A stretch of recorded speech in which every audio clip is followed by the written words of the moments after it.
Hello everyone. Good morning, good afternoon, good evening. How are you all? I hope your preparation is according with your plan, right? So let me give a small assistance in relating to the indirect tax amendments. Before starting with the indirect tax amendments, first of all, let me give a small clarification. First thing, only these are amendments. And apart from the amendments, the concept in relating to the amendment, we will discuss elaborately. So that even you have a little bit knowledge about the amendment or not, I will give a full clarity about it. That is a point number one. And point number two concern, any new amendments, any new provisions which you come across in website or in YouTube channel or in any other source, please forget about all those amendments, all those updates. Reason, only the amendments which are given up to the date of 31st October 2023 is relevant for your examination. The students who are going to give an attempt in the month of May or June 2024, the amendments which are given up to the date of or effective from 31st October 2023, sorry, up to the date of, effective up to the date of 31st October 2023 is relevant for your examination. After this date, any amendment came into the picture, right? You might getting some knowledge about it, but please forget about all those amendments. Are you clear with this? So academic is different from the practical approach. So academically, the amendments which are given or effective up to the date of 31st October 2023 is relevant for your examination, right?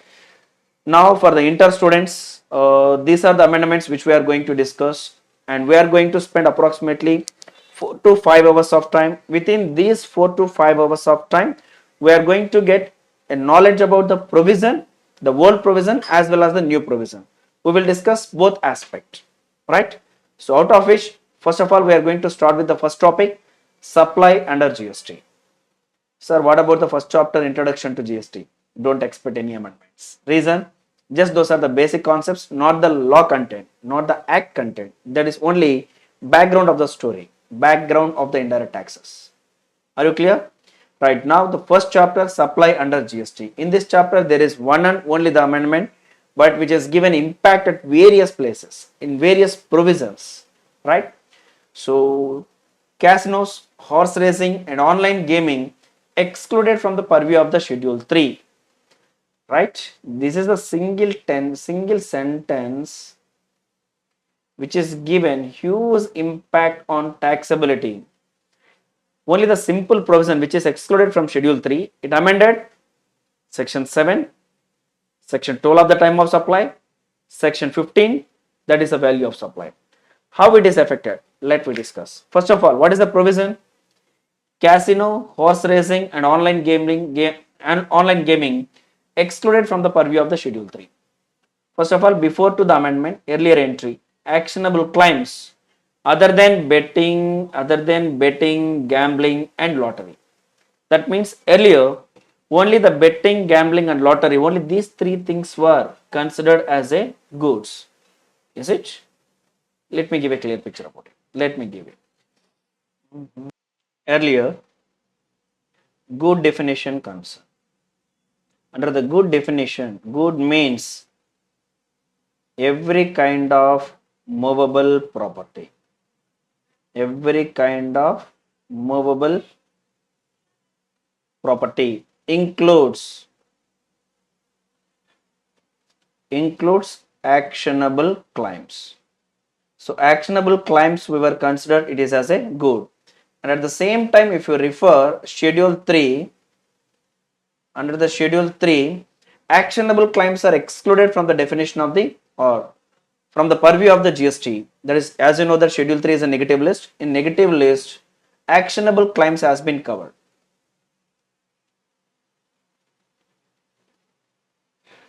Actionable claims other than betting,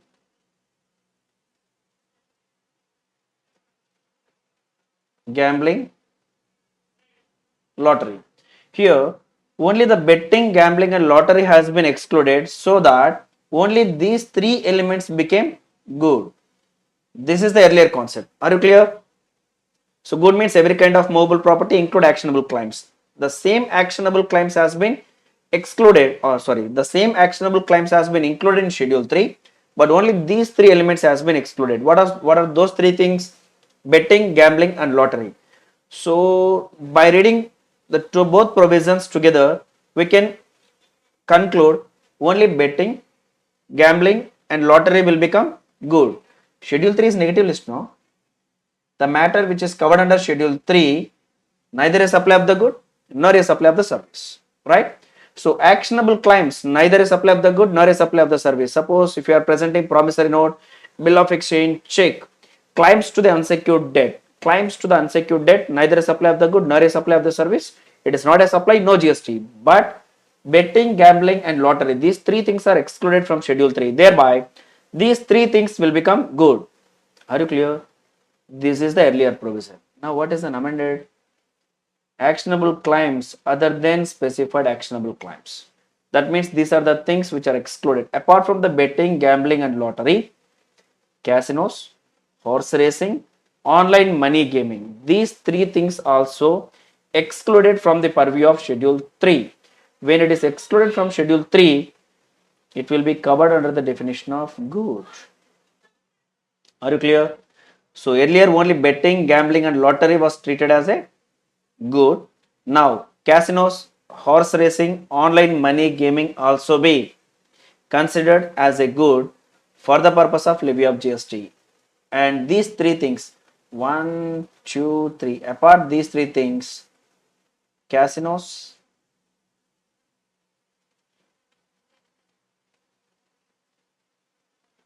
horse racing,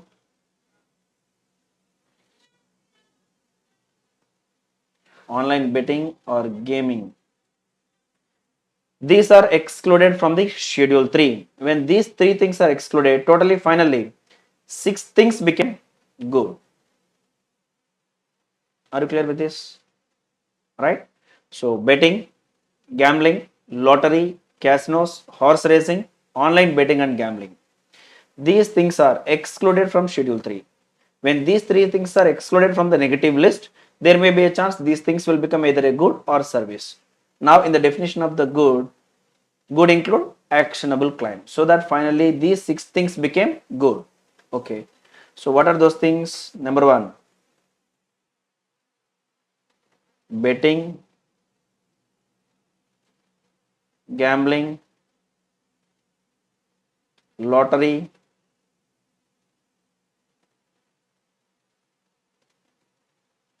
casinos,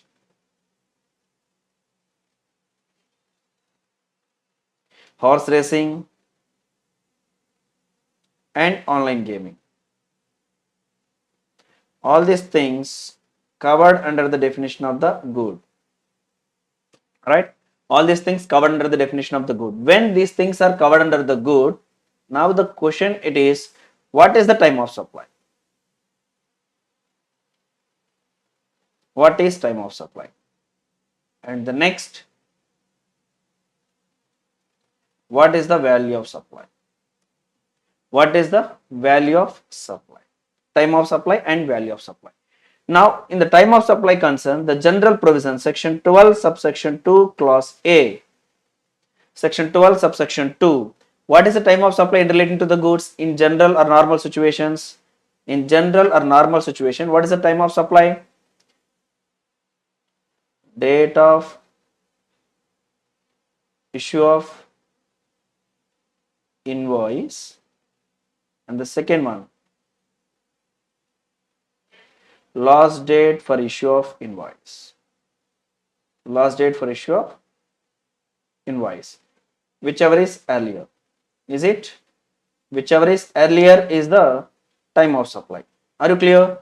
So time of supply, determination of time of supply in general or normal situations, date of issue of invoice or last date for issue of the invoice, whichever is earlier, that is the time of supply, no? Right. Now what is the time of supply for these goods?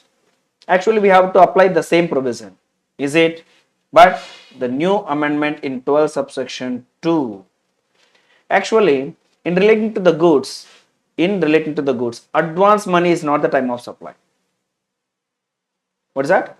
the date of advance money given is not the time of supply. Reason, the time of supply always depend upon the two factors. What are those two things? Date of issue of invoice, last date for issue of the invoice. What's the first one? Date of issue of invoice, and the second one, last date for issue of invoice. Whichever is earlier, that is the time of supply. Clear? But now with this amendment, that is by covering casinos, horse racing, online gaming as a good, the time of supply also has been amended. Now the time of supply in relating to the actionable claims. Time of supply for actionable claims. Actionable claims.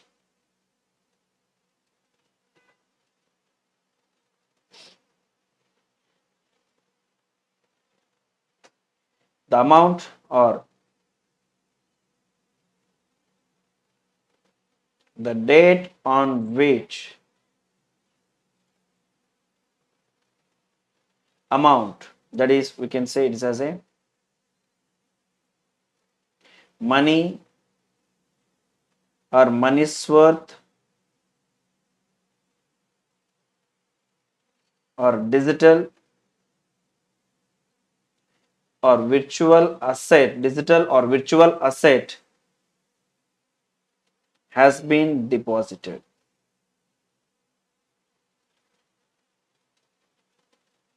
Or paid. The date on which money or money's worth or digital or virtual asset is. Sir, money concern, as you know, cash, okay, or electronical remittances, Google Pay, Phone Pay, etc. Money's worth concern, it might be any asset. Then what is the meaning of the virtual asset? Suppose any bitcoins or any denominated bonds, coupons has been deposited. It is called virtual asset. Now the date on which such amount is deposited, that could be the time of supply. Suppose taking an example in Dream 11. In Dream 11, money deposited or paid. Let us assume 10,000 rupees. What is the time of supply? Actually, money deposited for any betting, gambling, lottery, casinos, horse racing, all these things will be treated as a actionable claims. Those are goods, not the services. Those are goods. When you are considering these are goods, what is the time of supply? Actually, you have to refer date of issue of the invoice, last date for issue of the invoice. Is it? But for these things, you should not refer this provision. You have to refer the date on which money or money's worth or virtual asset has been deposited. Are you clear? Suppose such money has been deposited on 10th April 2024. Then automatically time of supply will be 10 April 2024. Are you clear? And one more thing, the deposited amount might be used in subsequent period. Might be such amount has been used, partly amount on 20th May and part amount on 10th June, etc. But all those things are irrelevant. When you are using such amount is irrelevant. You have to remember when such amount has been paid or payable. When such amount is paid or payable, whether it may be a money or money's worth or virtual asset, the date on which you paid or payable, that could be the time of supply.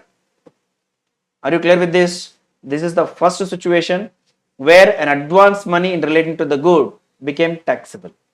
Actually, the time of supply will be date of issue of invoice or last date for issue of the invoice. Is it clear? In relating to the goods, the time of supply we have to determine like this. But now, only in relating to the betting, gambling and lottery tickets, casinos, horse racing and online gaming, the time of supply will be the date on which money or money's worth or digital virtual asset has been deposited. Are you clear? So actually we are in the chapter of the supply, right? In the supply chapter, we covered these things as a good, and by referring to the time of supply, we determine what is the time of supply. And now by referring to the value of supply, we are going to decide, we are going to discuss what is the amount of the value of supply or what is the amount on which we are liable for payment of GST. For this purpose, new rule 31B and 31C has been introduced. Are you clear? 31A concern, as you know that the value of supply which is determined in relating to the vouchers or coupons, right? Now 31B and 31C, new provision has been determined, new provision has been inserted to determine the value of supply in relating to the horse racing, online gaming and casinos. So what is the rule 31B? Now, rule 31B.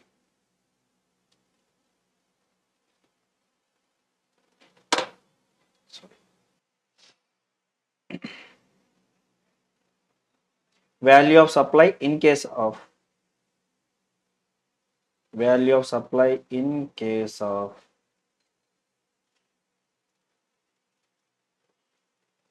determination of value of supply in case of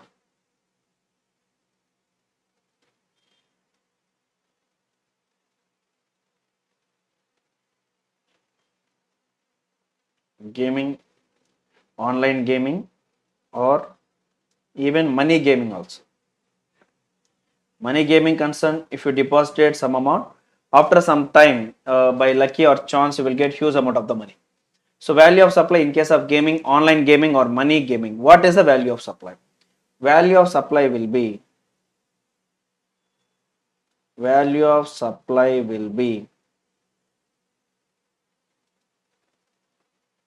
money or money's worth or any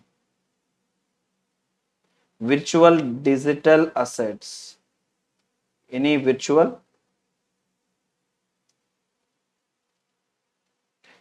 digital assets deposited with supplier.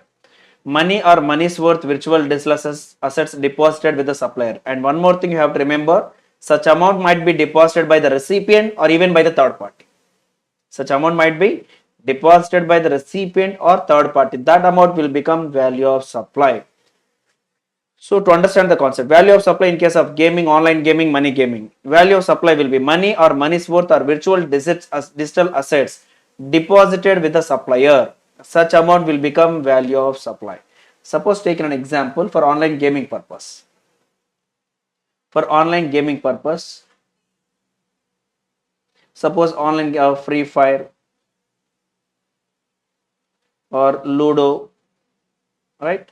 For any other games purpose, suppose take an example, we deposited money worth of 1 lakh on 10th April 2024. On 10th April 2024. Now, what is the value of supply? What is the value of supply? The amount which is deposited 1 lakh, value of supply equal to 1 lakh. Right? What is the time of supply? The amount deposited, the day on which such amount has been deposited, that could be the time of supply, right? Value of supply will be 1 lakh and time of supply will be 10/4/2024. Are you clear with this? Any doubt? Any doubt? Right? Now, I have a doubt. Suppose 1 lakh rupee has been deposited and paid GST, and GST rate it is at the rate of 28%. The government don't want to encourage this type of the activities, so that the rate it is covered under the highest slab rate, that is 28%. Suppose this 1 lakh rupee we won 5 lakhs. We won 5 lakhs. And again such 5 lakhs money used for further gaming purpose. Whether it will be treated as a supply. Whether it is treated as a supply. Suppose 1 lakh rupee money has been deposited. That is the value of supply on which we are liable for payment of the GST at the rate of 28%. No doubt. So the 1 lakh rupee became 5 lakhs, right? And again such 5 lakh rupees we are using for further gaming purpose. Please remember, it is not a supply, no value of supply, no time of supply, and no GST on it. So simply you have to remember whatever the amount deposited, only such amount will be the value of supply. The amount which is deposited, only to that extent it will become value of supply on which we have to pay GST at the rate of 28%. Are you clear? So this is the content of the rule 31B. This is the content of the rule 31B. And next rule 31C. Determination of value of supply. Determination of value of supply in case of casinos, right? Determination of value of supply in case of the casinos. Value of supply will be, the value of supply will be money or money's worth or virtual digital assets deposited to purchase coins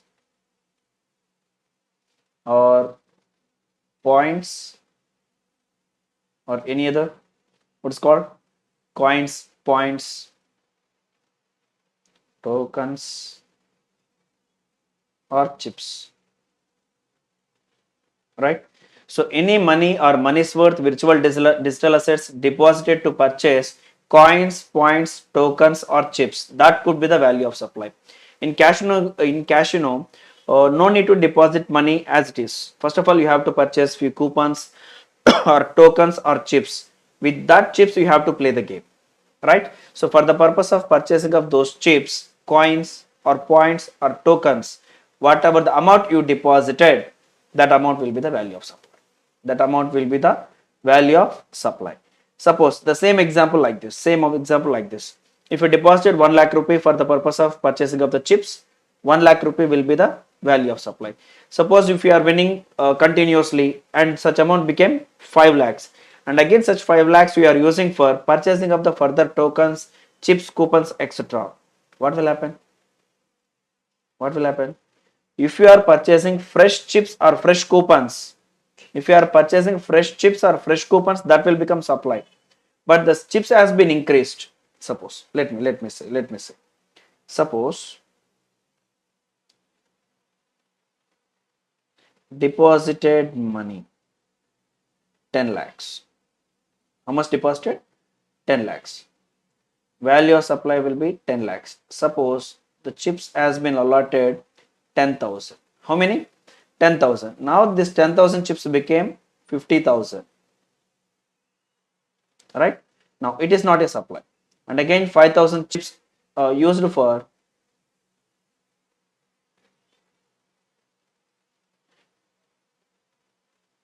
further games or further casino.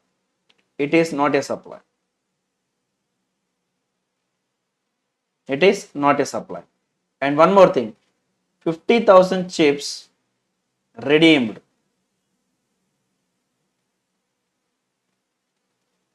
or refund claimed. Redeem or refund claim.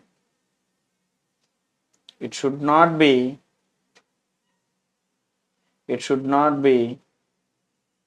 reduced from value of supply, right? Sir, while depositing 10,000, while purchasing of the 10,000 chips, it is a supply. No, already I paid GST on it. Now I am withdrawing 50,000 chips so that I can reduce. Can I adjust this amount? No way. Suppose in the same thing here, 1 lakh rupee deposited for online gaming, and when you are withdrawing 5 lakhs, at the time of the withdrawal, should not be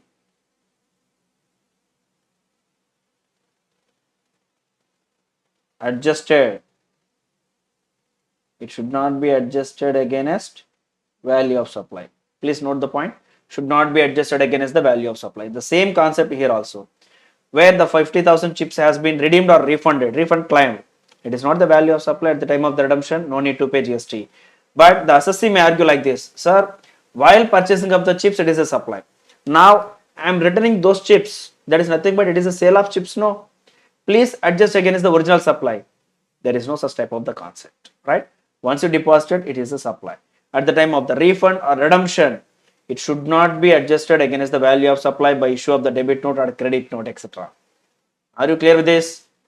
So that in a single example, we covered with the supply, time of supply and value of supply. First of all, let me revise the concept. Let me revise. The good definition has been amended. Earlier, every kind of movable property includes actionable claims. Actionable claims concern only betting, gambling and lottery. Only these things were treated as the goods. Now, again three things has been added. Those three things are casinos, horse racing, online betting and gambling. Now, the six elements has been excluded from the definition of the, from the purview of the schedule 3. Six things has been excluded from the purview of schedule 3. Those six things are betting, gambling, lottery, casino, horse racing, online betting and gaming, extra, right? No etc. Only these six things, right? So these six things, even though those are actionable claims, those are excluded from schedule 3 so that it will be treated as a good. When you treated it as a good, okay, on which we are liable for payment of GST. What is the rate of GST? 28%. Then what is the time of supply and what is the value of supply? The time of supply concern the date on which such money or money's worth or digital virtual asset has been deposited or paid, right? And next, and what is the value of supply? For that purpose, Rule 31B, Rule 31C has been inserted. By referring to Rule 31B, value of supply in case of gaming, online gaming, money gaming, etc. Value of supply will be money or money's worth or virtual digital asset deposited with the supplier. That is the person who running such online gaming or online money gaming, and the day on which such money has been deposited. The date will be the time of supply, and whatever the amount has been deposited by the recipient, or third party, the deposited amount will become value of supply, right? And any amount withdrawn or adjusted, it won't be adjusted against the value of supply. And again, the same amount has been used for further gaming purpose, it won't be treated as the value of supply. And again, no need to pay any GST on it, only at the time of the deposit, right? Even in the casino also, we purchased 10,000 chips and 10,000 chips became 50,000. And again, with that 50,000 chips, we are going for further gaming purpose. For further gaming purpose, it won't be treated as a supply. If you are purchasing fresh chips, tokens, coupons, etc., then only it will be treated as a supply. Are you clear? So that with a small amendment, we discuss the definition of the good and the rate of GST and the time of supply, and the next one it is value of supply. Are you clear? Right? Please pause the video and go through once.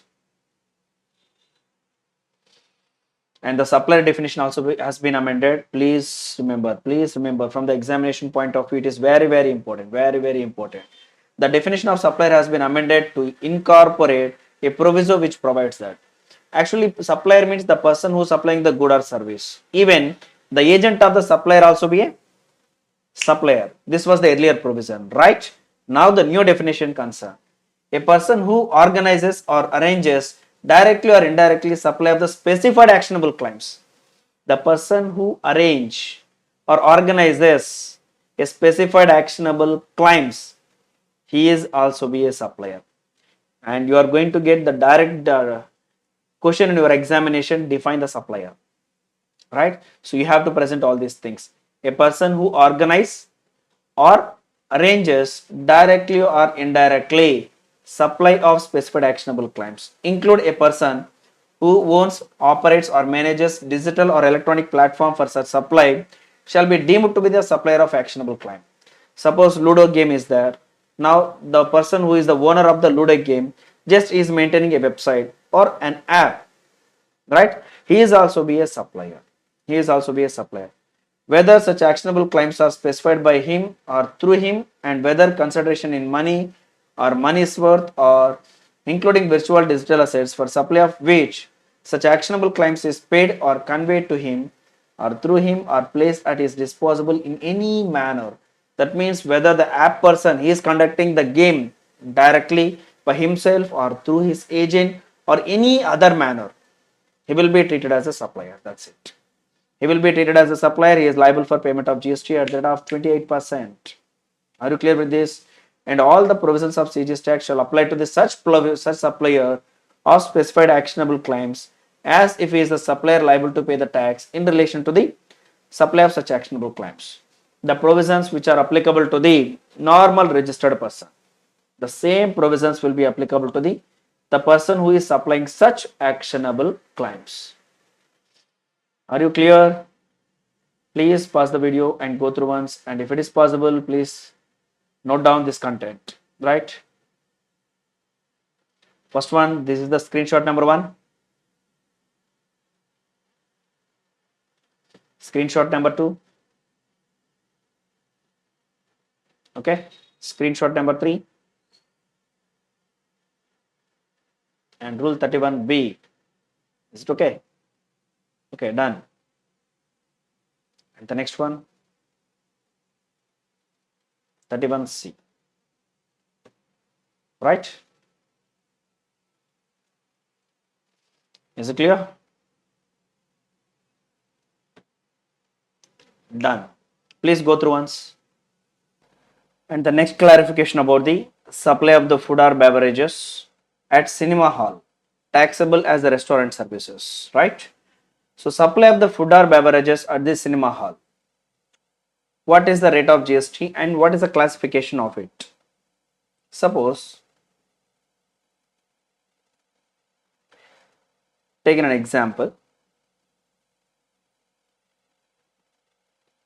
Yeah. So this is the movie screen.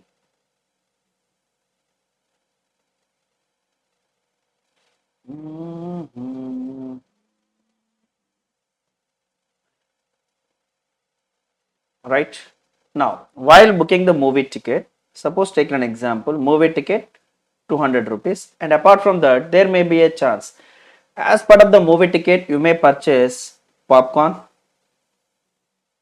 right, and cool drink. The worth of popcorn and cool drink, let us assume 300. Totally 500 rupees. Now, what is the rate of GST on it? What is the rate of GST? Suppose the movie ticket concern, it is an entertainment service. Entertainment service is taxable at the rate of 18%. And supply of the food or beverages, those are taxable at the rate of the 5%. Right? Now, what is the nature of supply? What is the nature of supply? For that purpose, movie plus food and beverages divided into two parts.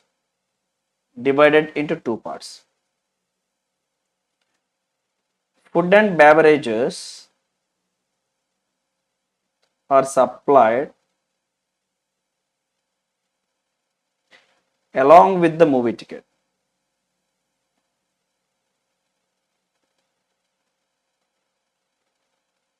When food and beverages are supplied along with the movie ticket, in such a situation, it will be treated as a composite supply. It shall be treated as a composite supply, like as a movie ticket.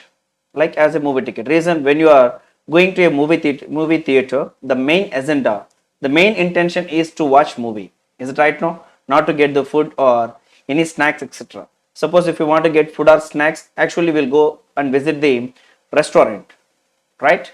So when you are watching movie, and apart from the getting of movie ticket, that is for the purpose of watching of the movie, if you are getting movie ticket along with the food, in such a situation, it will be treated as a, it will be classified as a movie ticket only.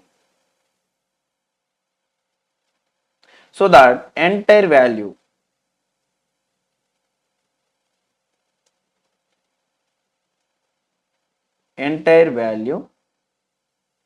taxable at the rate of 80%. Taxable at the rate of 18%. And the second situation, where the food and beverages are sold at the restaurant, at the cinema theater, he is running an independent stall. That is, there is such services are not clubbed with the movie ticket services, and it is a discretion power of the a person who watching movie, whether he may get the food or may not. It won't be the matter. So that there is no any obligation. There is no any obligation to purchase the food and beverages at the movie theater. So that here the food and beverages are sold independently. That is, there is no obligation to purchase these food and beverages. Suppose while watching of the movie, if there is a horror movie, right? If you want to eat any popcorn or cool drink or any other snacks, right? At the discretion of you, you may purchase.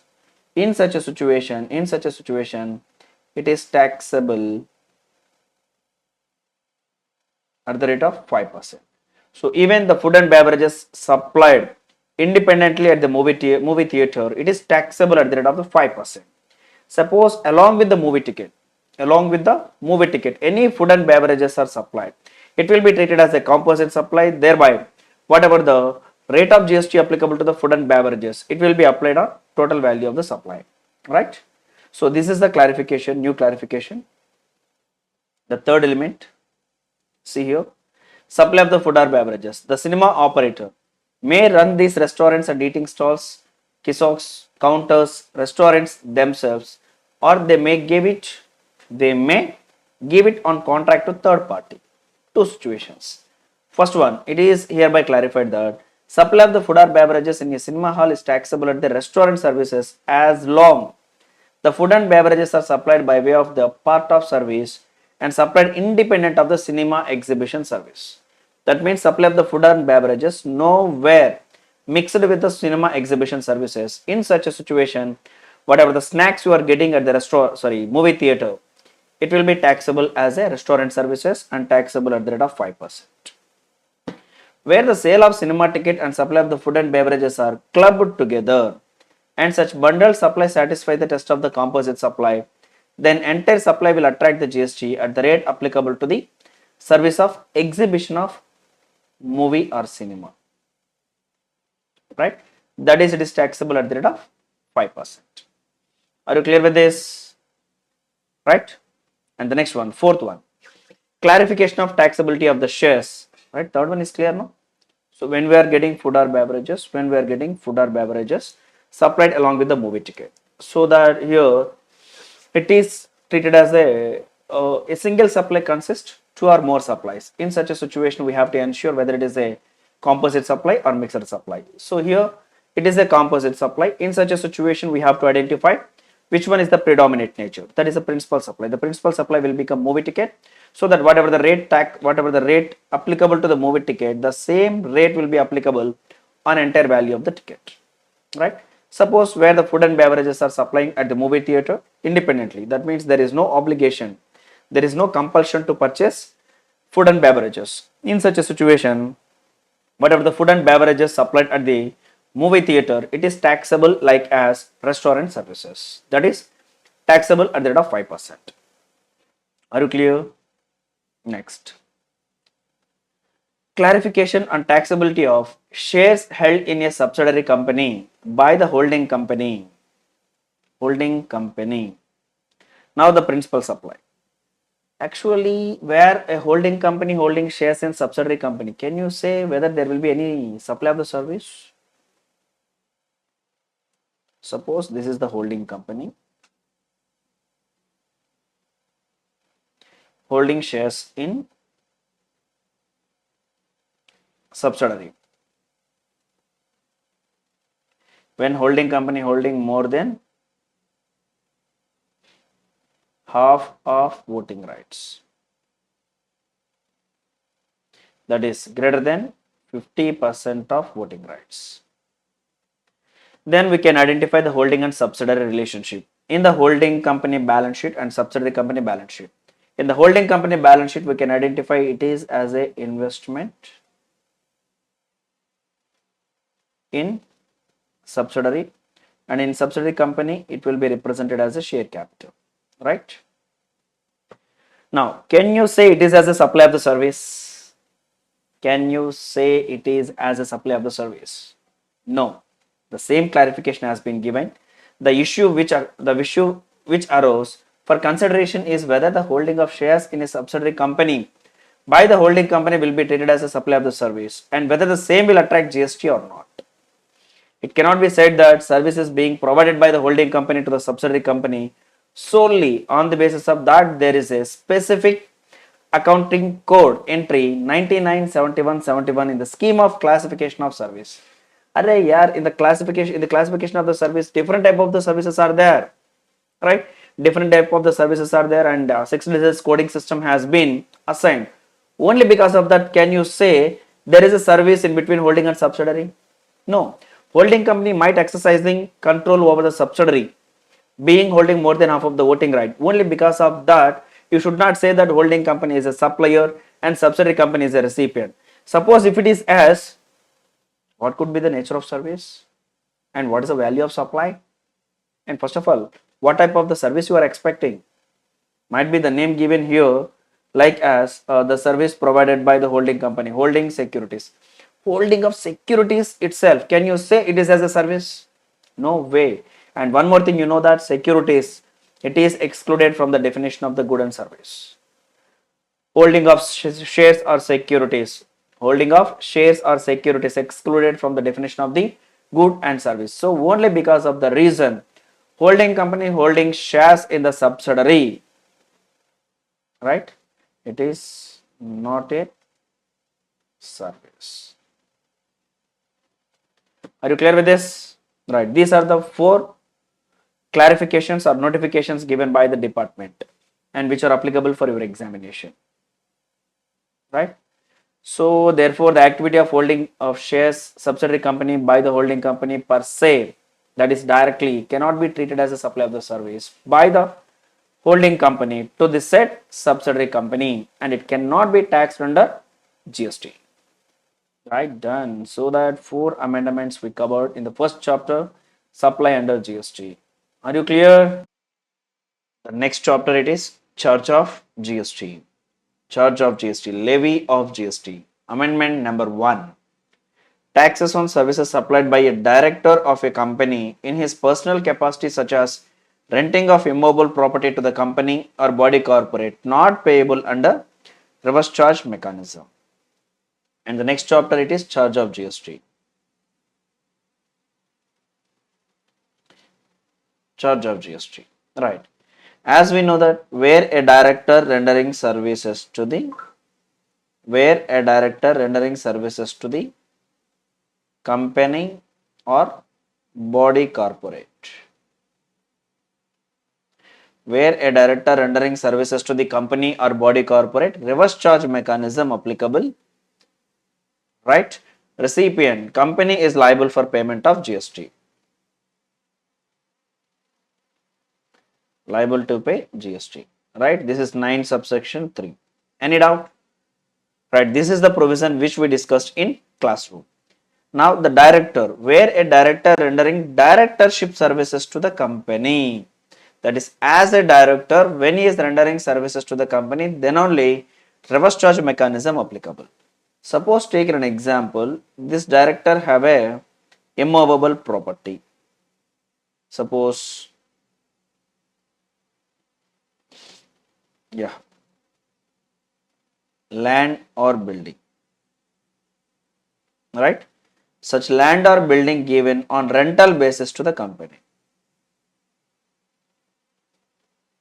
On rental basis. In this situation, director will become supplier, right? Company will become recipient. Whether these services will be covered under reverse charge mechanism, whether these services, land and building delivered or made available on rental basis, whether this is covered under the reverse charge mechanism? No. So not taxable under reverse charge mechanism. This is the new clarification. So as the director, where a director rendering services to the company or body corporate in professional capacity, then only reverse charge mechanism applicable. Company or body corporate is liable for payment of GST. Where a director rendering services to the company other than directorship services, like this land and building given on rental basis, or any immovable property has been delivered, or any other services rendered, might be like as an insurance agent or any other professional services in relating to those services, in relating to the other than directorship services, RCM not applicable. Only for directorship services, RCM applicable, right? So this is the first amendment in the chapter of charge of GST, all right? And the second one, amendment in the list of notified services tax on which payable, that is GST is payable under the reverse charge by the recipient. Okay. So the second one, it is tax on passenger transportation services by omnibus, except where the person supplying such services through e-commerce operator is a company, right? In such a situation, it is payable by the e-commerce operator with effective from 20th October 2023. This is the new amendment. Actually, as we know that services provided by radio taxi, motor cab, maxi cab, motorcycle, omnibus, or any other motor vehicle, when these services are provided through e-commerce operator is liable for payment of GST. Are you clear?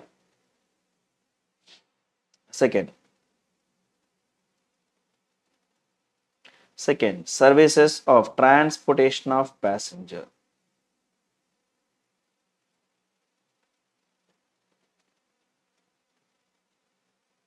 Transportation of passenger by motor vehicle, maxi cab, and motorcycle, motor vehicle, maxi cab, including omnibus. What is the meaning of the omnibus?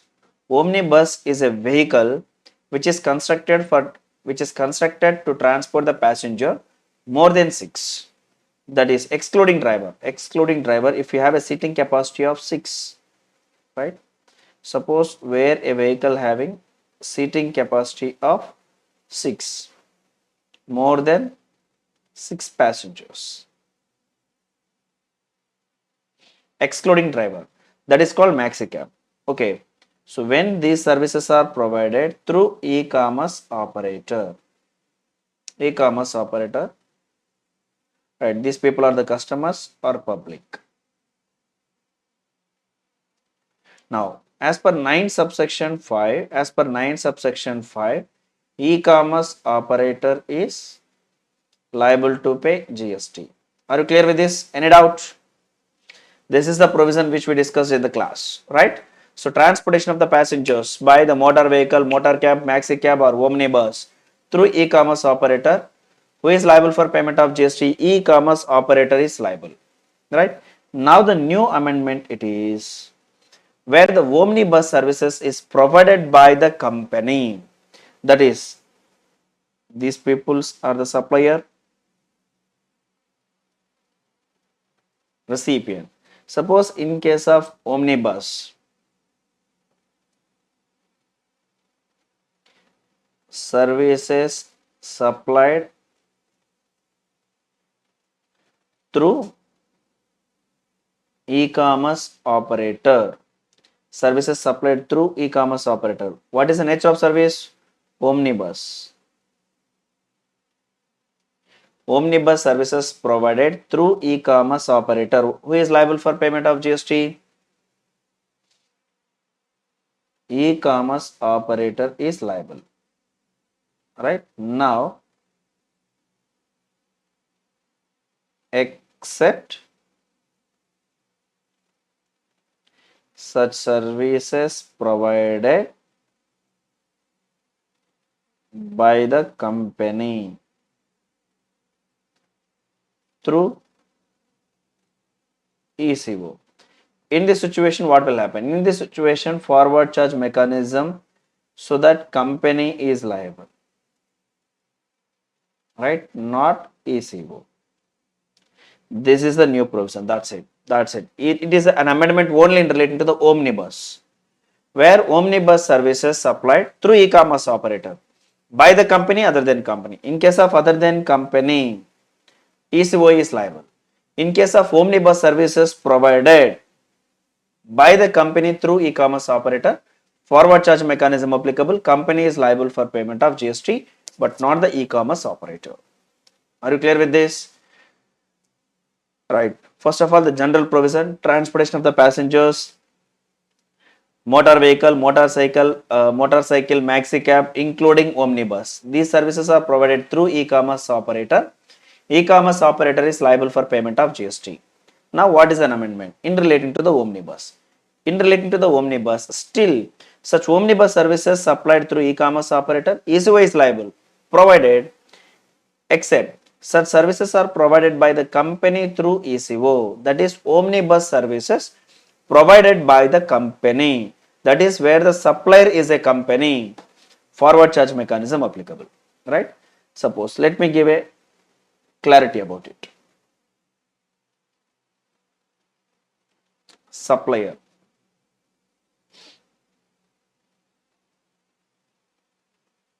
nature of service, person liable to pay GST. Suppose situation number 1, motorcycle, maxi cab, next motor vehicle, right? Nature of service, transportation of passengers.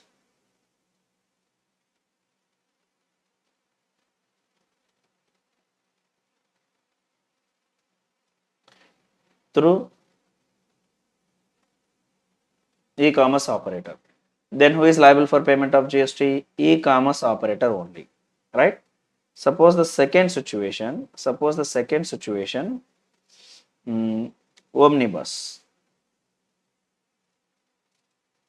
The owner of the omnibus, let us assume individual, right? Now, transportation passenger services through e-commerce operator. Even in this situation, person liable for payment of GST is e-commerce operator.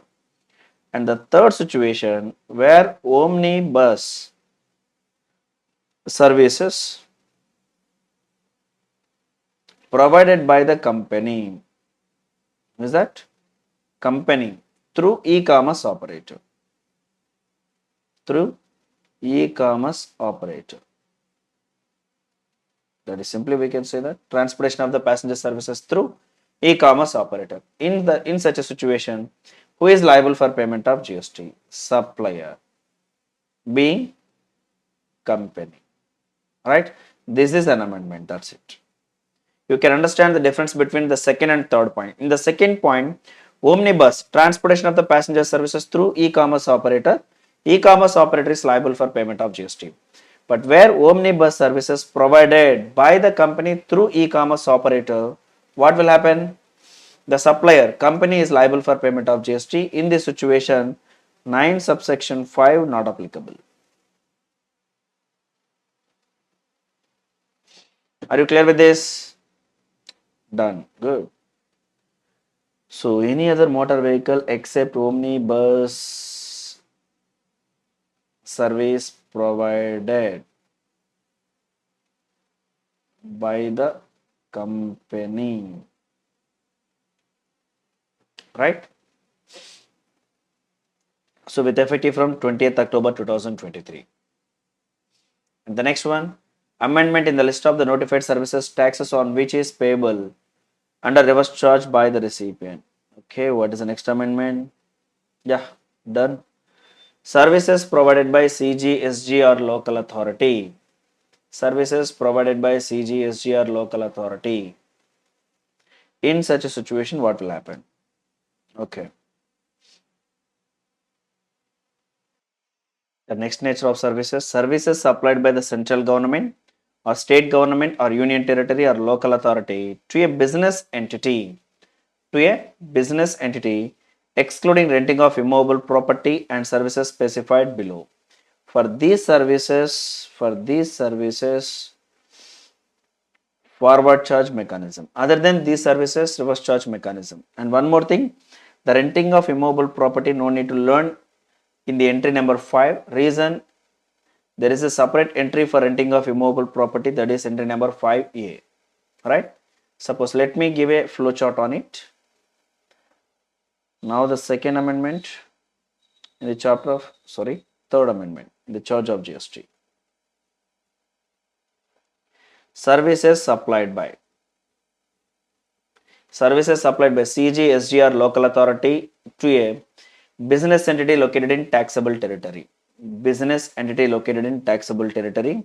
Then what will happen? Reverse charge mechanism applicable. Recipient is liable for payment of GST. Right? Now, in this provision, there is a small amendment. Service provided by CG, SG or local authority to business entity plus located in taxable territory.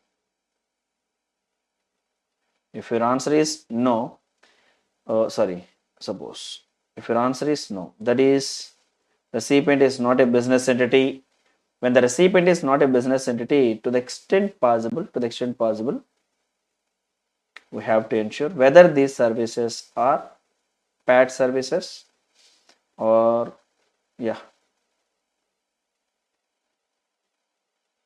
other than PAT.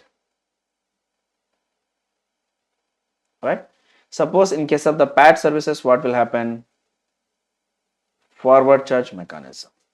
In case of other than PAT services, to the extent possible, those are exempt, subject to section 11. Sir, what is the meaning of the PAT services? P means postal services, Department of the Post. A, aircraft and vessel services. Services provided to the aircraft and vessels within the port or outside the port precincts. Next, T concern transportation of the passengers or goods. If these three services are provided by CG, SG or local authority, forward charge mechanism applicable. And if these three services are provided to other than business entity, those are exempted subject to section 11.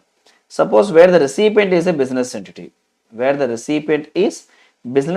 located in taxable territory, then again you have to ensure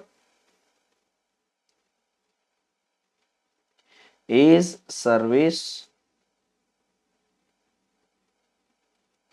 in the nature of PAT, that is postal, aircraft or vessel services to the aircraft or vessel services within the precincts or outside the precincts of the port or airport. And next, T concern transportation of the goods or passengers. Transportation of goods or passenger. Now, in case of these three services, what will happen? Same forward charge mechanism. Even though recipient is a business entity located in taxable territory and the business entity received these type of the services. Suppose where a company registered under GST and as well as it is a business entity located in taxable territory. Suppose such company receiving postal department services. Supplier is the postal department and the company is recipient, still forward charge mechanism. Even the recipient is a business entity. Suppose on behalf of the company, director booking a bus ticket or train ticket, right? Transportation of the goods or passenger. Recipient might be a business entity. Services provided by CGSG or local authority, right? And recipient also be business entity and subject to condition if such business entity receiving these three type of the services, still forward charge mechanism. If your answer is no, that means service provided by CG, SG or local authority to business entity located in taxable territory other than these three services, then what will happen? Reverse charge mechanism applicable. Other than these three services, reverse charge mechanism applicable. Suppose example, spectrum services, spectrum license. Suppose telecommunication authority, TRAI, telephone regulatory authority of India. Suppose they are conducting an auction for 5G or 6G services. Now Geo participated, getting services from the central government, that is nothing but satellite services. If the telecommunication company want to provide telecommunication services, suppose uh, internet, telecalling, etc. For all these services, satellite services are required. Such satellite support service is given by the government. Now, in this situation, supplier is the government and recipient might be Jio or Airtel. In such a situation, what will happen? Service provided by CGSG or local authority, is it? And recipient is a business entity located in taxable territory, yes. And those services are not covered in these three. Spectrum services, spectrum license, not covered in PAD. Then what will happen? Reverse charge mechanism, recipient, business entity is liable for payment of GST. Are you clear up to this part? Any doubt? Now the new amendment it is, apart from the postal, if these services are provided by railway,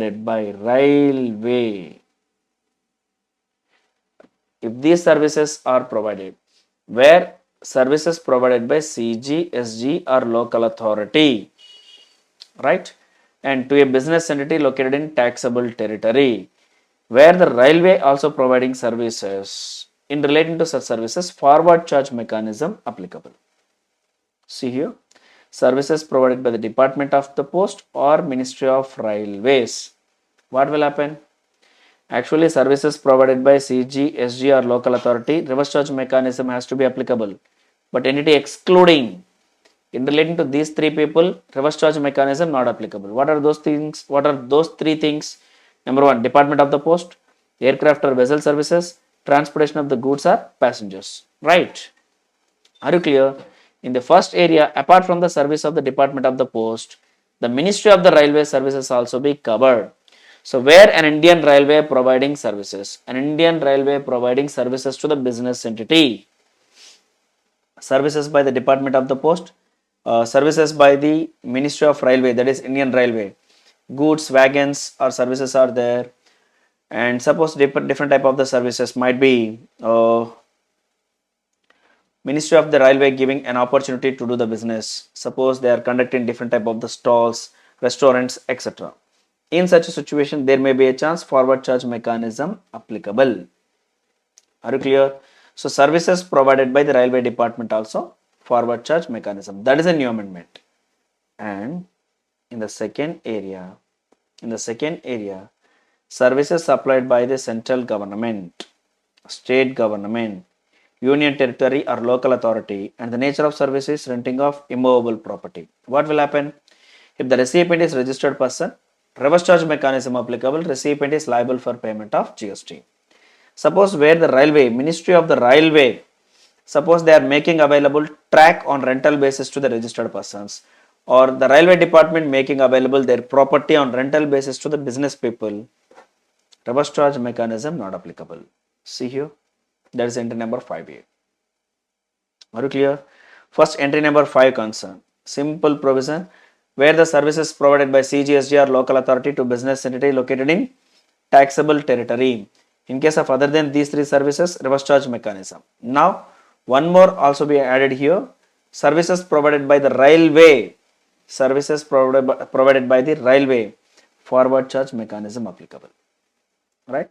And the next one, renting of immovable property, renting of immovable property.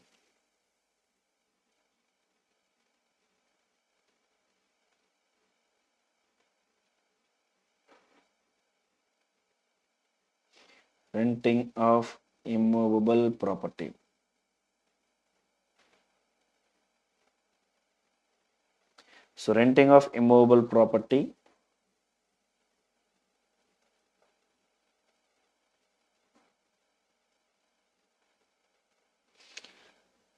of immovable property, services provided by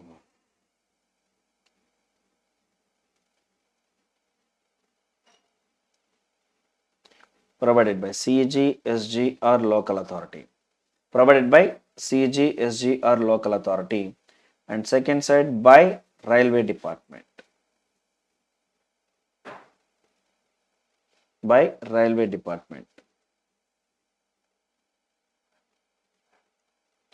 To registered person located in taxable territory. What will happen? Reverse charge mechanism applicable. What's the provision? Reverse charge mechanism applicable. Renting of immobile property services provided by CG, SG or local authority. Suppose if you observe the market area, such market area shops are belonging to the local authority, municipality, right?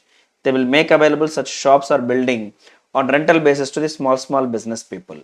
Suppose a small business person is a registered person, what will happen? Reverse charge mechanism applicable. Recipient is liable for payment of GST, right? Suppose where such renting of immobile property services are provided by railway department to registered person located in taxable territory. What will happen? Forward charge mechanism. Here forward charge mechanism. Reason. See here. Services supplied by the central, state, union territory. Renting of immobile property. What is the nature of service? Renting of immobile property to a person registered under the CGST Act. Then reverse charge mechanism applicable. Recipient is liable for payment of GST. But here excluding. What is that? Excluding the Ministry of Railway. So where Ministry of the Railway making available immobile property on rental basis, even though recipient is a registered person, reverse charge mechanism not applicable, forward charge mechanism only. Are you clear with this? Right? And again the same provisions we will discuss in the exemption chapter also, but till the time reverse charge mechanism, ECO, reverse charge mechanism and electronic commerce operator provisions we discussed elaborately. Now let we recapture. Charge of GST. First one, where a director providing services to the company or body corporate, reverse charge mechanism applicable. Where a director providing services other than in director capacity, reverse charge mechanism not applicable. And the next one, omnibus services, where the omnibus services supplied by a company through e-commerce operator. In such a situation, e-commerce operator not liable for payment of GST. Supplier, company is liable for payment of GST. And the next one, services provided by CGSG local authority to the business entity located in taxable territory. Actually, reverse charge mechanism applicable, recipient is liable. But for these three services, RCM not applicable. PAT services, Department of the Post, aircraft or vessel services, transportation of the goods or passengers. And apart from these three things, services provided by the Ministry of Railway also forward charge mechanism. And the next, renting of immobile property provision concern.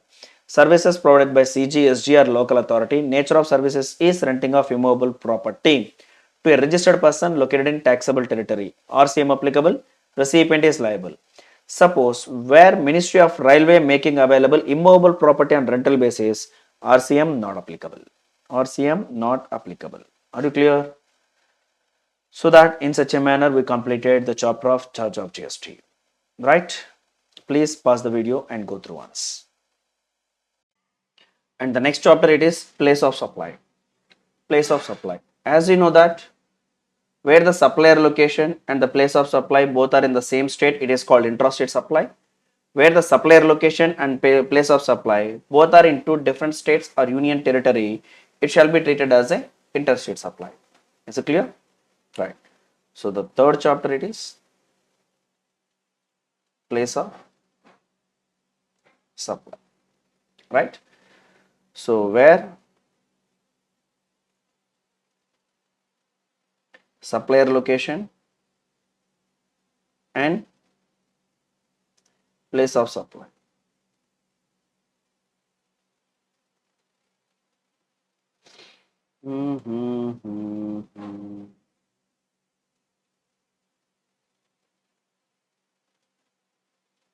Where the supplier location and place of supply both are in same state or union territory, it shall be treated as intrastate supply. Intrastate supply, right? Thereby we are liable for payment of CGST and SGST or CGST and UTGST depend upon the case. And the second one, suppose where the supplier location and the place of supply in two different states. or two union territories or state to union territory, it shall be treated as a interstate supply, and thereby we are liable for payment of IGST. Is it clear now? So this is the general provision about the determination of intrastate supply and interstate supply, right? Now, what is an amendment area? The first case, place of supply of the goods purchased over the counter in one state and transported to another state by the buyer. So, there are cases where unregistered persons, please underline the word unregistered persons, unregistered persons. There are cases where an unregistered person purchased the goods over the counter in one state and thereafter transports the goods to another state. So, for instance, migrant workers, tourists, etc., who come to a state for work, tourism, etc., and purchase the goods in that state and take it to their respective state.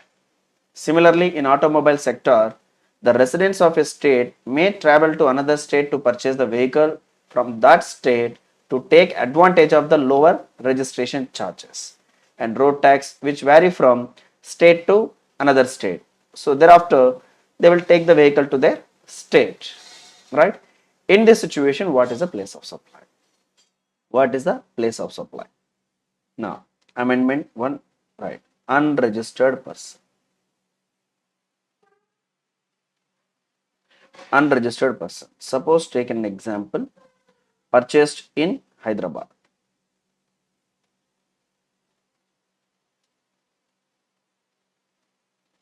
Purchased in Hyderabad and taken to the state of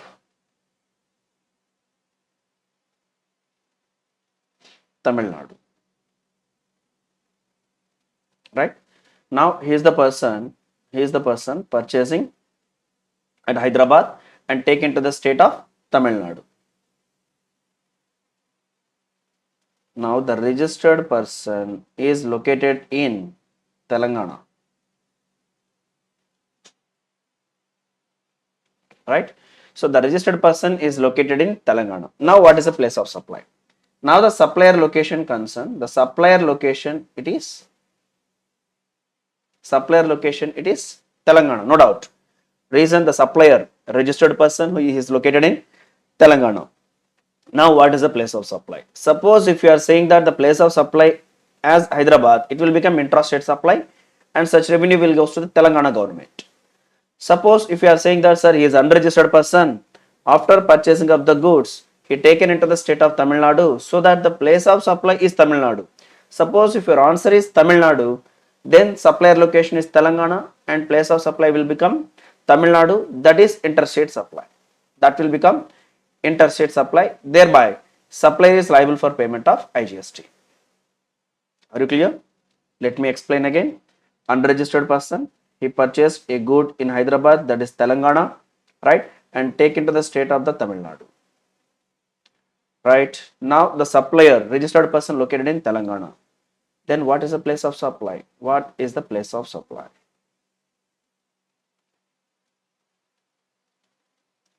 What is the place of supply? Now the place of supply, amendment. And please remember, this is only in relating to the unregistered person. Only in relating to the unregistered person. Now the place of supply, in case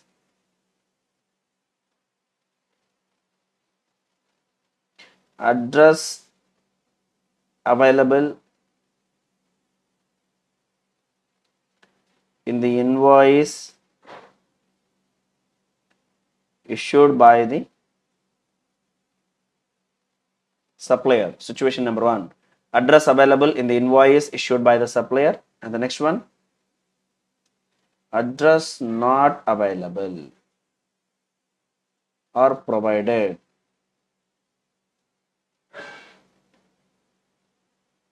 in the invoice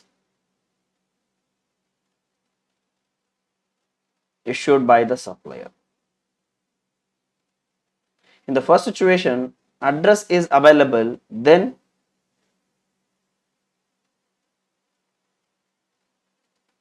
resident place or location of recipient will become place of supply. Place of supply will be recipient place or location of recipient. That is an address specified, no? That is address specified in invoice. That will become place of supply. Suppose such address is not available at the time of purchasing of the goods by the unregistered person. He didn't provide any details. He didn't provide Aadhaar card, address details, etc. In such a situation, the supplier may not be in a position to provide the address in invoice. Thereby, place of supply will be, in such a situation, place of supply will be location of supplier. Location of supplier. Are you clear? So this is the recent clarification given only in relating to the unregistered person. Unregistered person, recipient is unregistered. Who is that? Recipient is unregistered person. Sir, suppose if the supplier is unregistered, what will happen? If the supplier is unregistered, why we have to discuss about the place of supply? Right now, when the supplier is unregistered, he is not liable for payment of GST, right? So that when the recipient is unregistered, then what could be the place of supply? If the address is available in the invoice issued by the supplier, yes, then such address place which is given to the supplier to mention such address in the tax invoice, right? That could be the place of supply. Suppose the recipient didn't provide any address details, then location of the supplier will become place of supply. Are you clear with this? Any doubt? Any doubt? Now in the given example,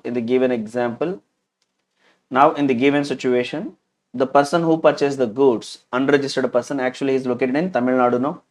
Right? Suppose if he provided any Aadhaar card, voter ID, etc., or the address details by the recipient, then the place of supply will become Tamil Nadu. Suppose the Tamil Nadu person is not willing to provide any address details to the supplier, that is who is located in Telangana. In such a situation, the place of supply will be Telangana. Are you clear with this? Right. So the first amendment, where the supply of the goods made to the person other than a registered person. So finally, for the purpose of this class, recording of the name of the state of the said person in the invoice shall be deemed to be the recording of the address of the said person. Then above provision has been summarized as follow. Place of supply in case of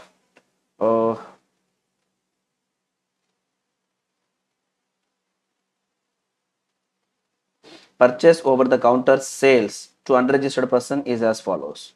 Where the address of the registered person is recorded in the invoice, then place of supply is the location as per the address of unregistered person recorded in the invoice. Suppose where the address of the unregistered person is not recorded, then place of supply is location of the supplier. Location of the supplier. Are you clear? Right. This is the first area. Please pause the video and go through once. And the second one, clarification regarding place of supply in case of supply of the services in respect of advertisement sector. And one more thing, before to this provision, first of all, let me explain the place of supply in relating to the goods. Suppose 10 subsection 1 clause A, 10 subsection 1 clause A, if there is a movement of the goods.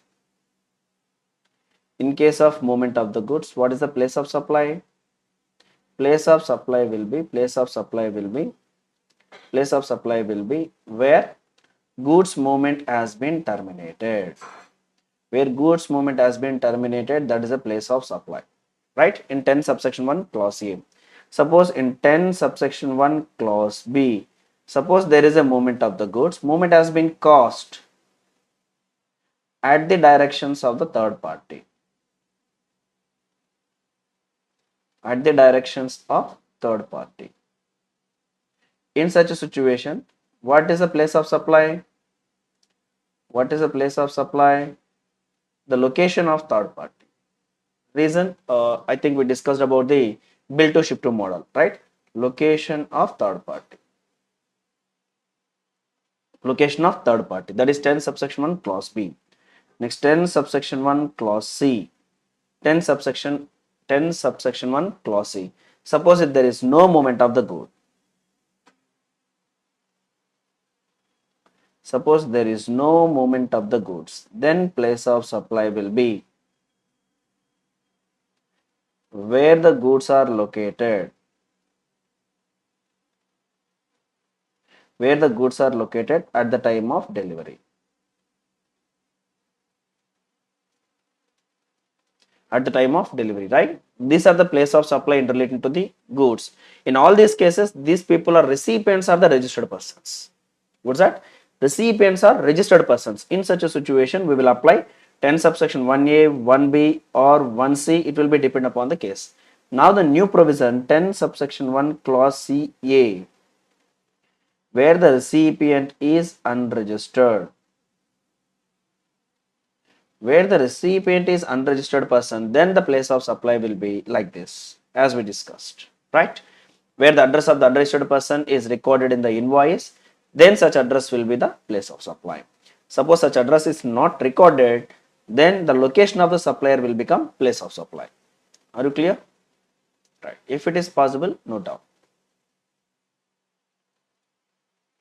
And the next one. Clarification regarding place of supply in case of supply of service in respect of the advertisement sector. Okay, advertising sector. So, department given clarification in two issues. Issue number 1 and issue number 2.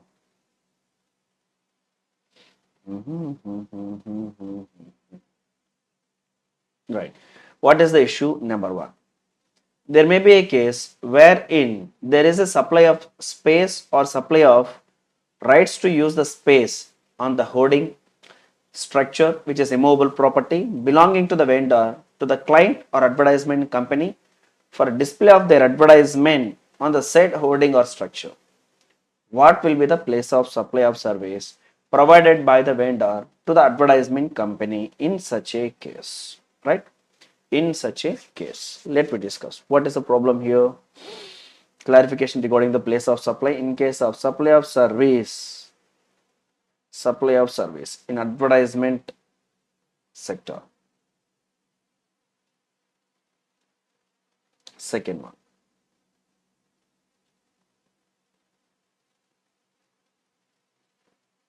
supply of service in advertisement sector. And the first one, issue number 1.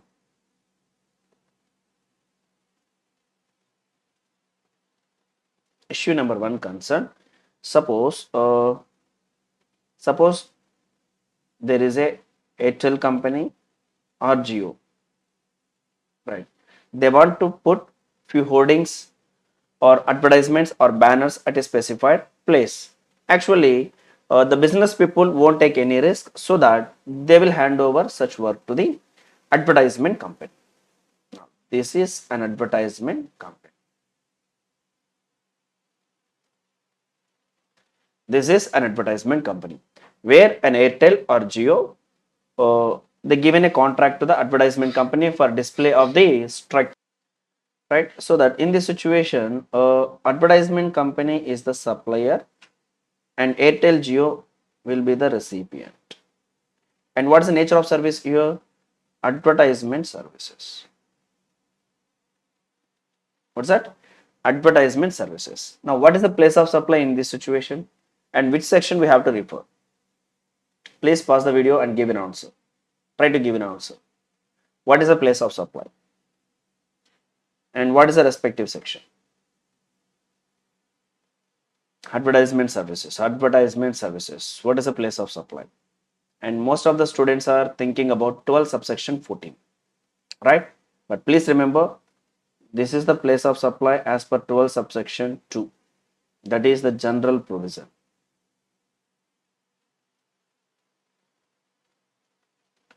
General provision. Sir, there is a provision 12 subsection 14. No, it is about the advertisement services. Please remember, 12 subsection 14 deals with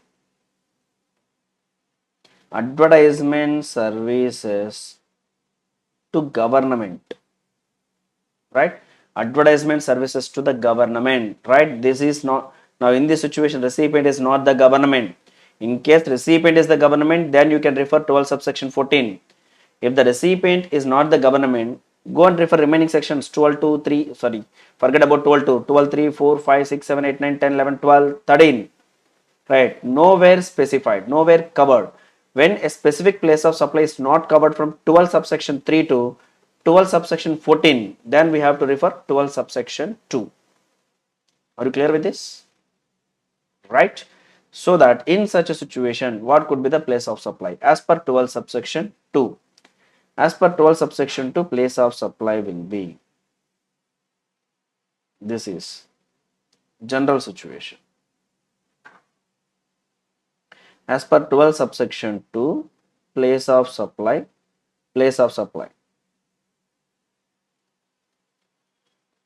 divided into two parts. The first part, where the recipient is registered person. Where the recipient is registered person, then place of supply will be,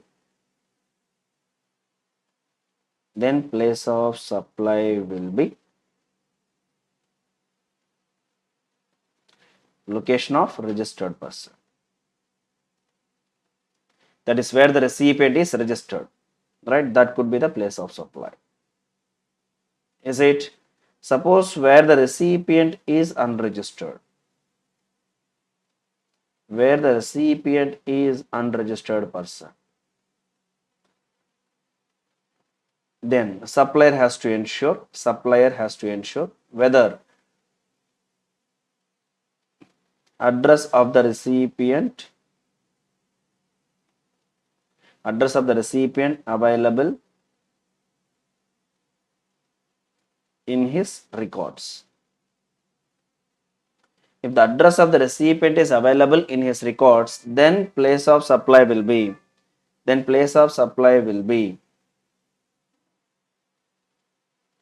location or address of recipient.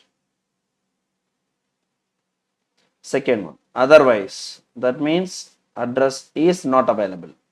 Then place of supply will be, location of supplier. Then place of supply will be location of supplier. Are you clear with this? Any doubt? And these are not the issues. Just this is the general provision as we discussed in the classroom, right? Just I'm giving a clarity about 12 subsection 2 versus 12 subsection 14. Okay, so where Airtel Jio company, they given contract, advertisement contract services to the advertisement company to place boardings, hoardings, banners, etc. So that advertising company will take care of it. Advertisement company will take the risk to place such boards or hoardings. In such a situation, supplier is the advertisement company and Airtel or Jio will become recipient, right? Are you clear? And the nature of service is advertisement services. Now, the issue number 1, to place such boards or banners or hoardings, advertise company will approach to the vendor or owner of structure. Suppose there is a big hoarding, right? This is a supporting structure, right? Now, advertisement company will approach the vendor to get such place on rental or lease basis. Now, on suppose an agreed amount of 5 lakhs consideration, an agreed amount of the 5 lakh rupees per month. Suppose the vendor or owner of the structure made available such place. In this situation, the owner of such structure will become supplier, right? Advertisement company will become recipient. Advertisement company will become recipient. Now, what is the nature of service? What is the nature of service? Which one we have to apply? Which section we have to apply? From 12 subsection 2 to 12 subsection 14. Can you say it is as an advertisement services? If you say it is as an advertisement service, the place of supply will be like this. Reason, advertisement services nowhere specifically covered, so that we have to determine the place of supply as per the general provision, that is 12 subsection 2. Now here, where the advertisement company getting place or a structure on rental or lease basis, now this is the case of 12 subsection 3. 12 subsection 3 clause A, that is services in relating to immovable property. Service in relating to immovable property. This is not an advertisement services. The service in between advertisement company and Airtel, it is an advertisement service, right? But an agreement in between advertisement company and to the vendor or owner of structure, it is not an advertisement service. It is service in relating to the immovable property. In such a situation, as per 12 subsection 3 clause A, what is the place of supply? Place of supply will be location of immovable property. That is where such a structure, supporting structure is located, right? Whether it may be iron or it may be, suppose such structure has been constructed with the sticks, bamboos, etc. Just is a structure, supporting structure for the purpose of hoardings, banners, etc. In such a situation where such hoardings or structure is located, that could be the place of supply. Are you clear with this? So that where a company, where a person getting advertisement services from the advertisement company, that is advertisement services, and it is the place of supply will be determined as per 12 subsection 2, that is general provision. But where advertisement company getting services like as renting of or let out of the structure or supporting structure for placing of the banners or advertisements, in such a situation the place of supply will be the location of such immovable property. It is not an advertisement service. This is the service in relating to the immovable property. This is issue number 1. Right? Pause the video and no doubt. And the next one, second issue, there may be another case where the advertisement company wants to display its advertisement on hoardings or billboards at a specific location availing the services of the vendor. Okay, again here the advertisement company don't want to take the risk. Advertisement company want to shift the burden to a vendor.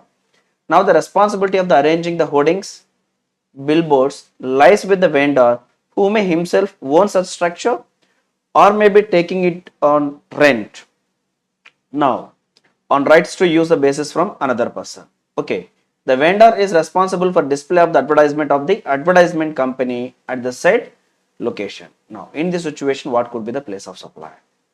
See here, the same situation, but here the second case it is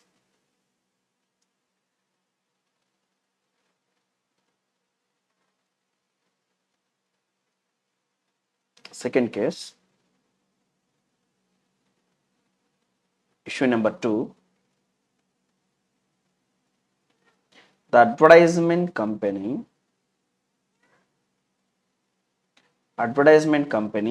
given a contract to the vendor to place advertisement at various places. To place hoardings or banners at various places. Such places may be owned or rented by the vendor. Now, the vendor will place such advertisements on hoardings, right? Otherwise, he will enter into a contract with the owners of such structure. Suppose the advertisement company given a 100 hoardings or 100 banners to the vendor, and just advertisement company don't want to take any risk. They don't want to enter into a contract with the structure owners or any other persons. Just enter such risk has been shifted to the vendor. For that purpose, the advertisement company will make the payment to the vendor. Are you clear with this? Actually, let us assume Jio or Airtel given contract to the advertisement company. Advertisement company will charge money to the Jio or Airtel, and this is purely advertisement services, no doubt. This is advertisement services. Now the question it is, what is the service in between advertisement company and the vendor? Now this is issue number 2. This is issue number 2. Advertisement company not getting directly any structure on rental or lease basis. Just advertisement company handed over entire risk to the vendor to place such advertisements or banners or structure at different places. Now it is the responsibility of the vendor to enter into a contract with the others, right, to place such advertisements at different places. Or suppose the vendor might be own few structures, to place such advertisements on structures. So totally, whether it may be owned or leased or rental or any other, entire such risk has to be taken over by the vendor. Just the advertisement company have an advertisement contract, and such risk has been shifted to the vendor. Now what is the service in between vendor and advertisement company? In this situation, the vendor is a supplier and the advertisement company is the recipient. Here, the vendor directly not made available any immovable property for lease or rental basis to the advertisement company. Please understand the point. Vendor not made available directly any immovable property to the advertisement company. Entire such risk has been taken over by the vendor. He will take the responsibility to place advertisement on different structures. In this situation, the services in between vendor to the advertisement company is nothing but an advertisement services. Right?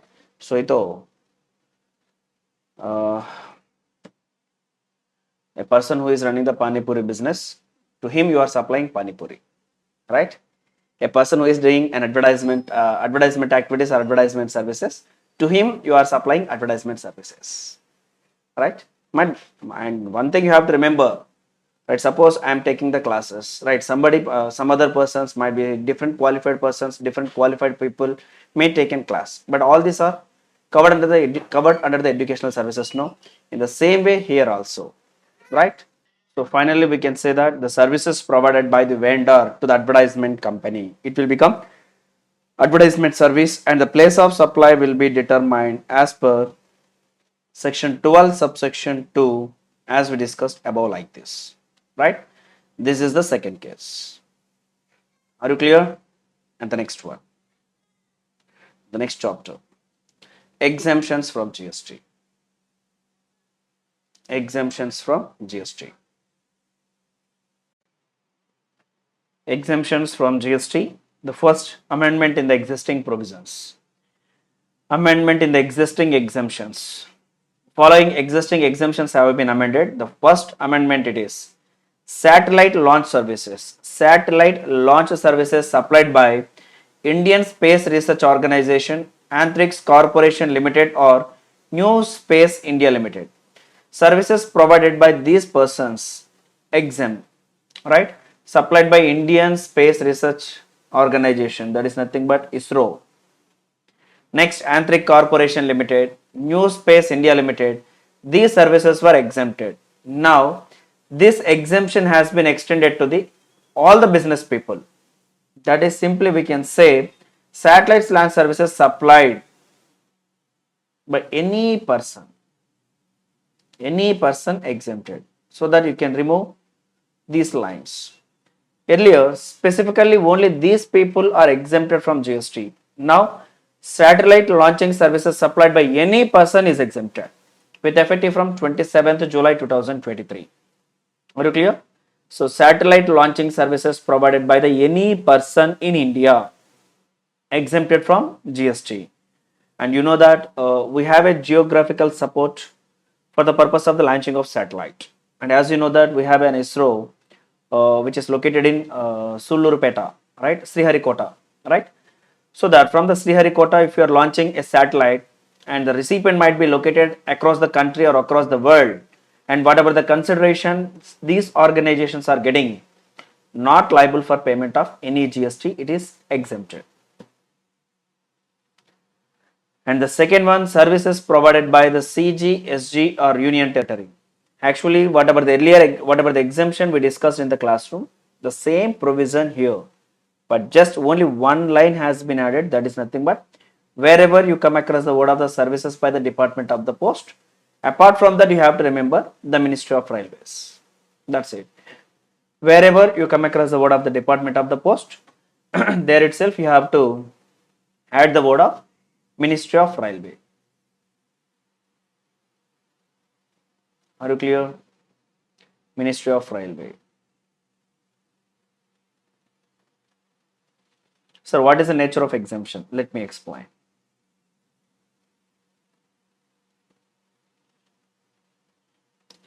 The next one, it is exemptions. Number one, satellite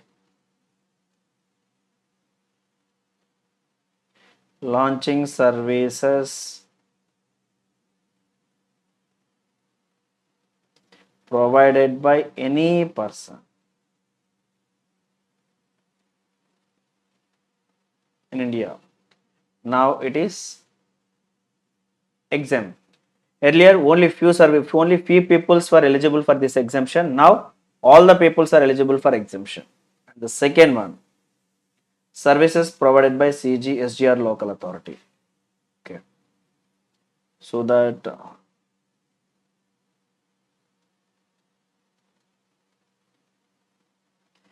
services provided by CG, SG or local authority.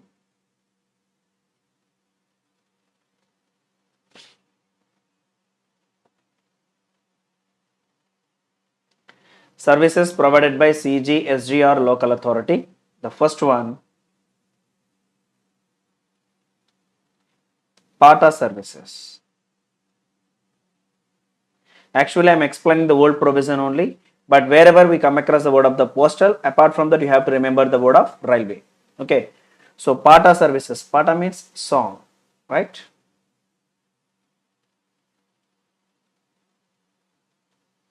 Other than PATA. Other than PATA services are exempt. Where CG, SG or local authority providing other than PATA services are exempted.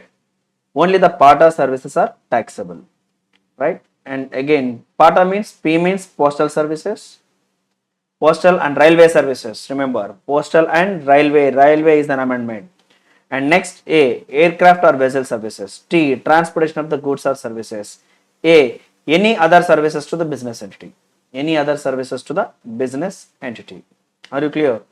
So, PATA services. And again, these PATA services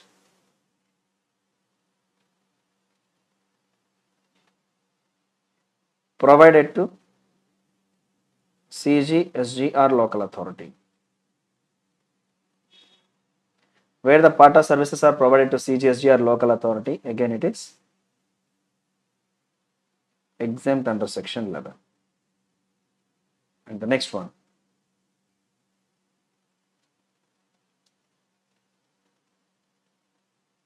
PATA services to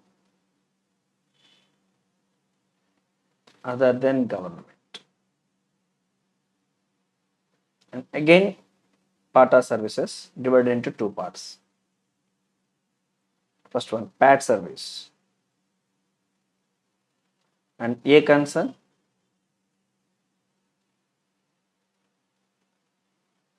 any other service to business entity.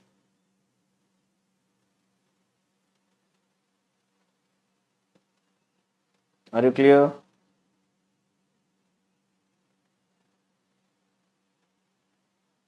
Okay. So PAT services, any other services to business entity. PAT concern.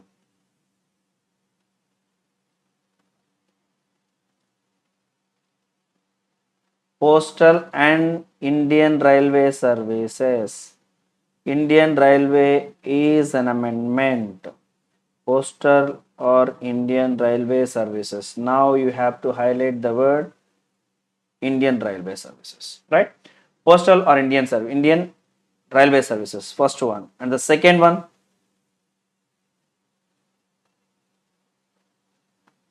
A means aircraft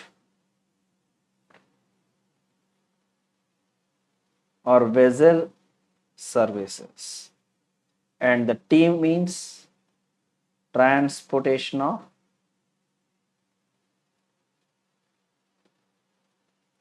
goods or passengers, right?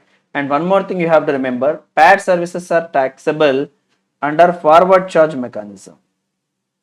PAT services are taxable under the forward charge mechanism. Any other services to business entity, it is taxable under the reverse charge mechanism.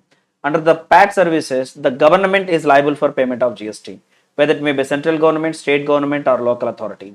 But any other services to business entity concern, reverse charge mechanism applicable, recipient is liable for payment of GST. Suppose take an example, if you are booking railway ticket, supplier is the IRCTC and passenger you are the recipient, right? It is the postal or Indian Railway Services forward charge mechanism. Are you clear? Suppose I am a business entity, I am getting security services from the government, right? Here the supplier is the government and we are the recipient, and security services are not covered in PAT. Go for any other services. Any other services to business entity. Supplier is the government, recipient is a business entity. In this situation, reverse charge mechanism applicable. Are you clear? So that in PAT services, what will happen?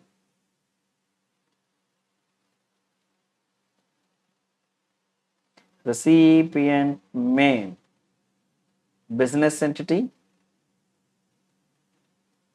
or may not be a business entity.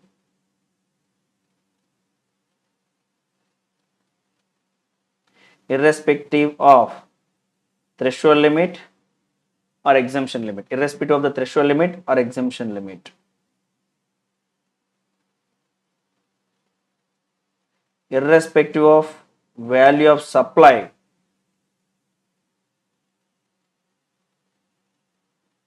or consideration.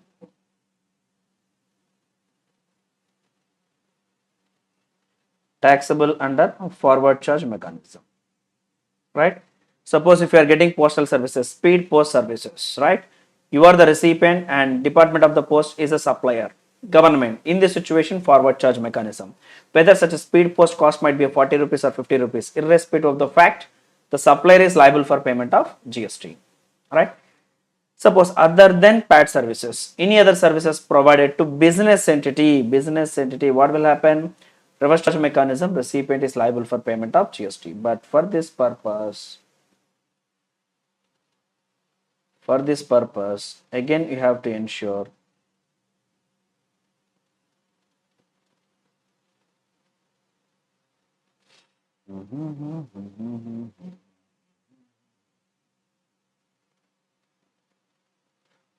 yeah. For this purpose, you have to ensure what is the provision?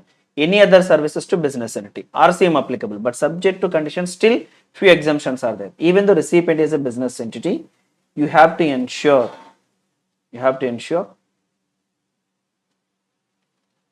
is business entity aggregate turnover exceeds threshold limit or exemption limit. You have to ensure, right? Is business entity aggregate turnover exceed threshold limit or exemption limit? If it is no, suppose the aggregate turnover does not exceed threshold limit or exemption limit, recipient might be a business entity but is unregistered. Why he is unregistered?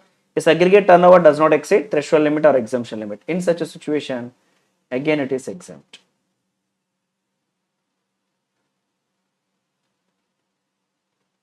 Suppose, is business entity aggregate turnover exceed threshold limit or exemption limit? Yes, that is a registered person.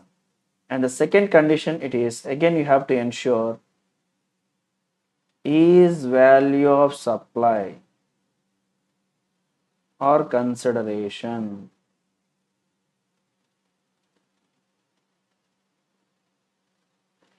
is value of supply or consideration exceeds rupees 5,000 rupees in aggregate in a financial year. Again you have to ensure.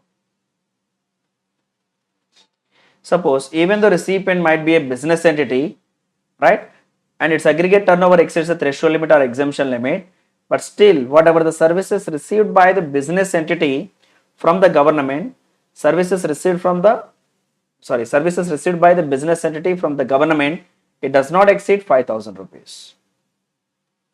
Is value of supply consideration exceeds 5,000 rupees in a financial year? No. Then again it is exempt. Suppose, yes sir, the value of supply is exceeds 5,000 rupees, then only it is taxable under RCM. Right? And please remember, enter this concept is applicable only for any other services to business entity other than PAT. Please remember, other than PAT. For PAT services, such exemption limit not available, such threshold limit is not available, even it may be a single rupee, it is taxable under the forward charge mechanism. Now, in entire story you have to remember, apart from the postal, Indian railway services also be taxable under the forward charge mechanism. And for this purpose, there is no exemption limit, threshold limit, and etc. Right? I hope you are able to understand this chart. It is a easy one. And please remember, if any question given from the exemption chapter without this provision, without any one point from this provision, you cannot find a question in your examination. Suppose any question asked from the exemption chapter, definitely will find at least a single point from this chart. Are you clear with this? And the next one. And the next amendment, new exemption introduced. Very good. New exemption introduced. Next new amendment, services provided to government authorities. Services provided to government authority by way of water supply, public health, sanitation conservancy, solid waste management, and slum improvement upgradations. When these services provided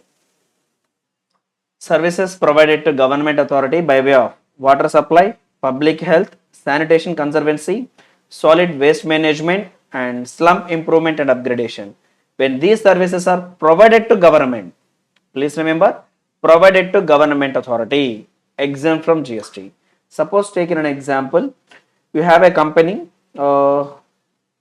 XYZ Limited. Suppose this is the place which is located in Chennai. Right? Now, Chennai government authorities or municipality or Tamil Nadu state government given a contract to the XYZ Limited for slum development or improvement. Let us assume contract price it is 500 crores. Right? 500 crores. Now the XYZ Limited will provide the facilities of the water, sanitation conservancy, solid waste management, and improvement of the such slum area. That is nothing but construction of the road and constructing of the proper drainage system, etc.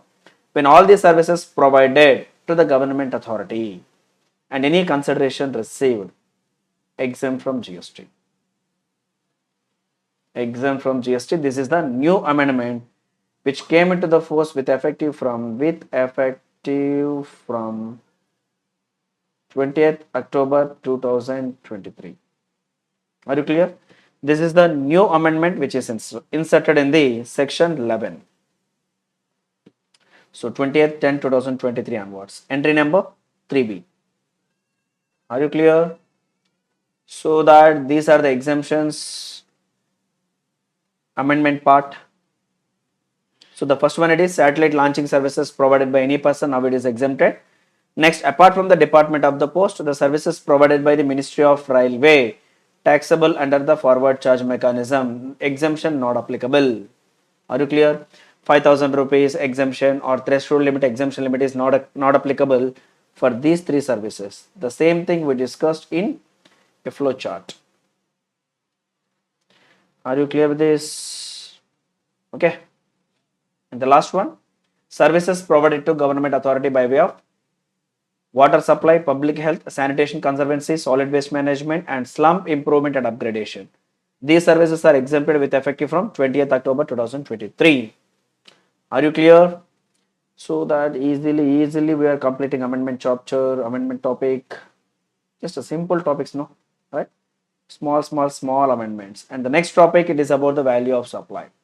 Next topic, it is about the value of supply. Value of supply. Tax to be paid on specified actionable claims at the time of receipt of payment for such supplies by the supplier. This topic already we discussed in the chapter of supply. In the supply chapter itself, we discussed Rule 31B and Rule 31C. Are you clear? So that no need to again refer this topic or this chapter. So these amendments already we covered in the chapter of the supply. And the next amendment in the chapter of the registration. What is the chapter? Registration. I hope you are able to understand. These are the small amendments. Please remember, whatever the topic we discussed in the classroom, 98% the concept will be remain same. Just this is the 1% or 2% of the changes, right? In a professional course, it is quite common.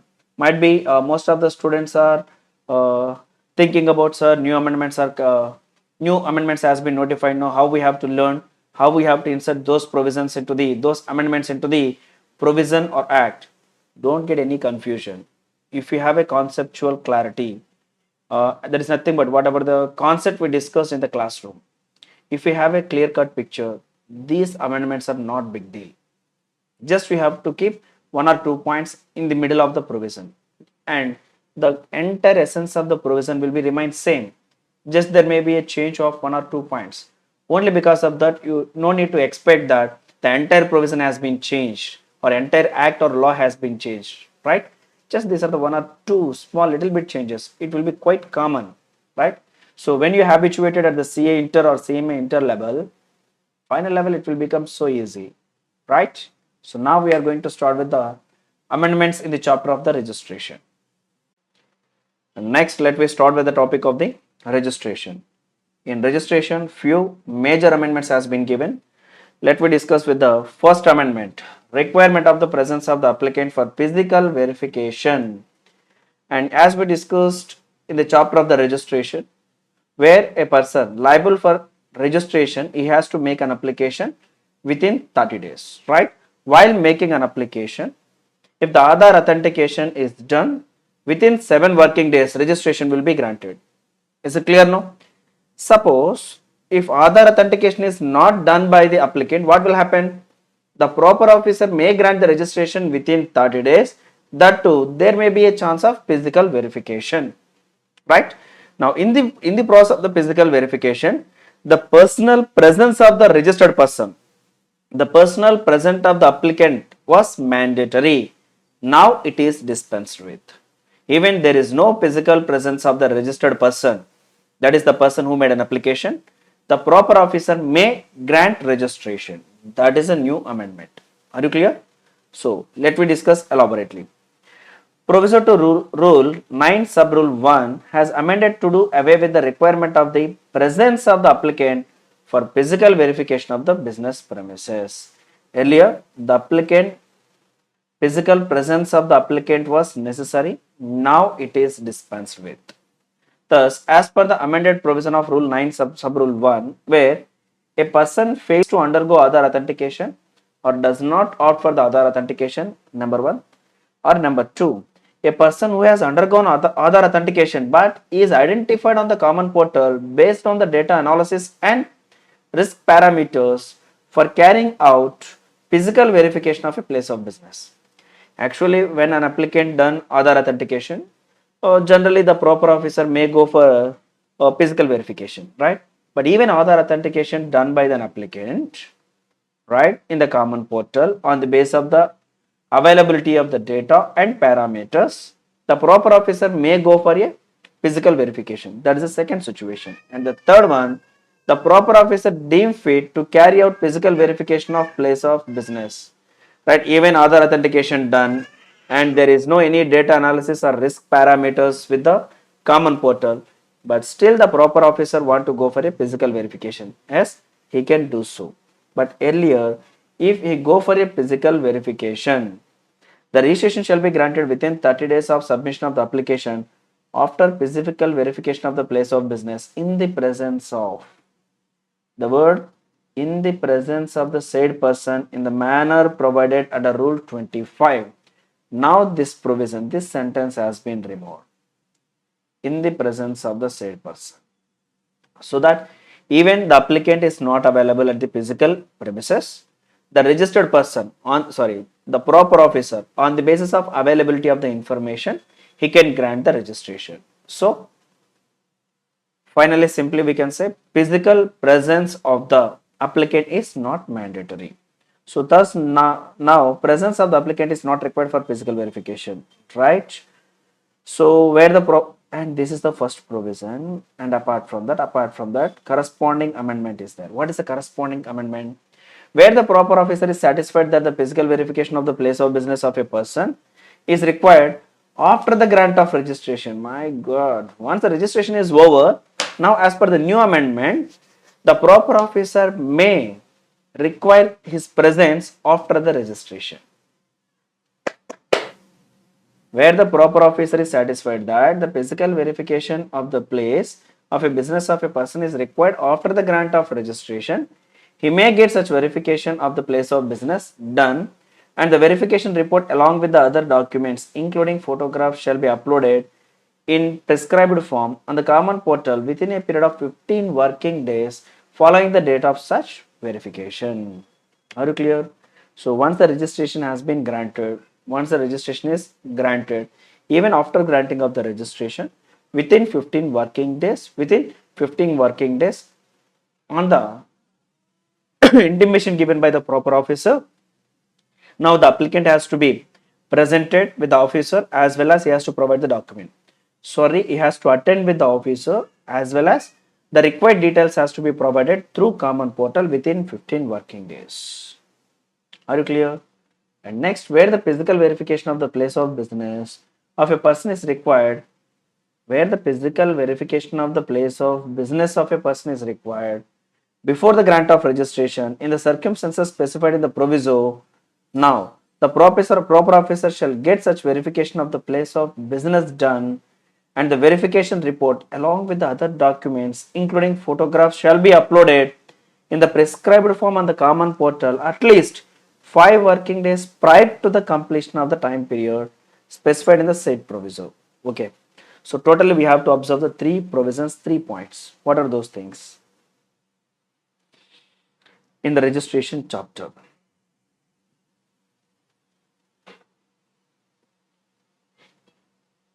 Registration. The first, right, earlier,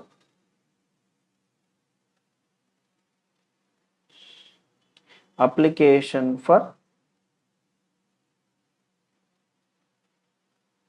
registration. When you made an application for registration, divided into 2 parts.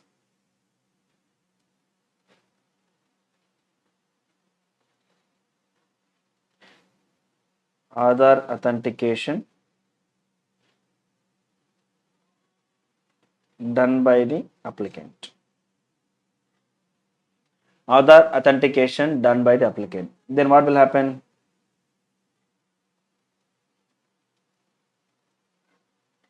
Registration shall be granted within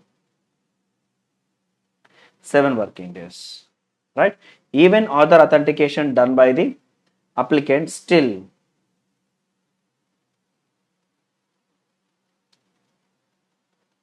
analysis and data of common portal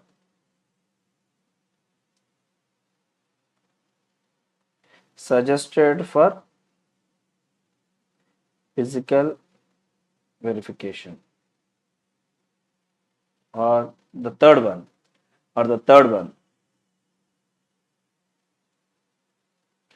proper officer presumes physical verification to be done. This is the second case. The first, second, and the third case,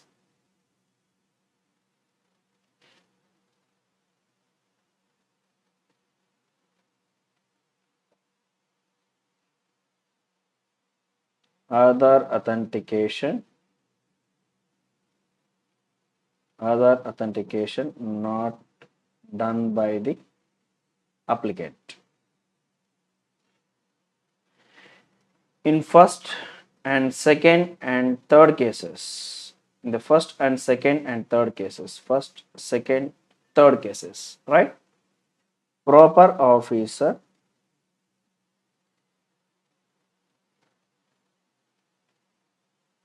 may done physical verification in the presence of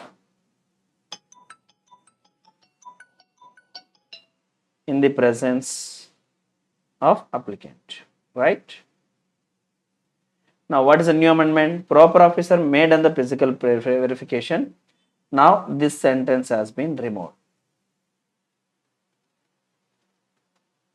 This is amendment number 1. Are you clear? And amendment number 2. Amendment number 2. Right. Even after registration,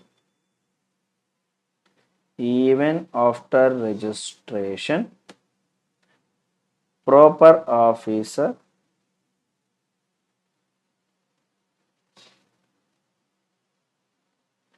intended to get the presence of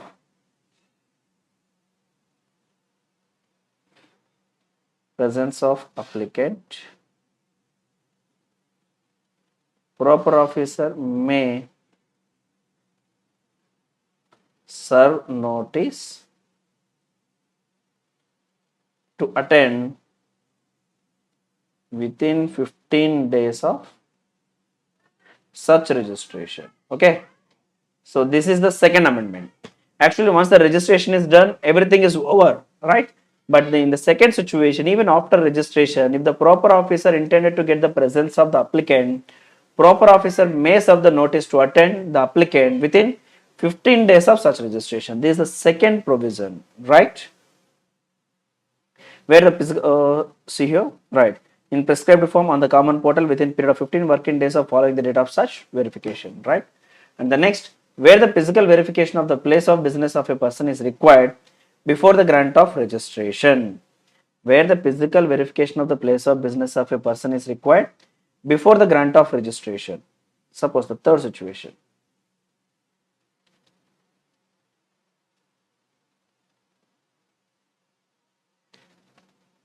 Physical verification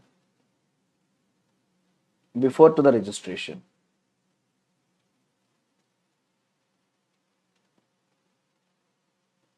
Then what the proper officer has to do? Proper officer has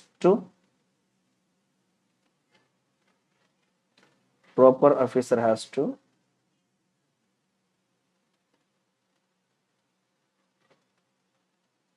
done physical verification and upload all the documents,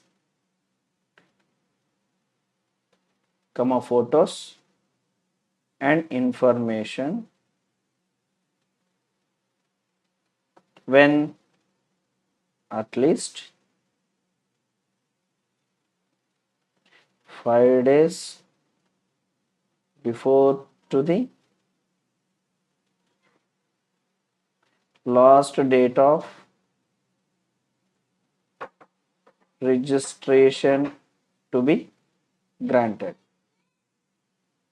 Are you clear? Actually, as we know that once an application is made by the applicant, right, registration has to be done within 30 days, right?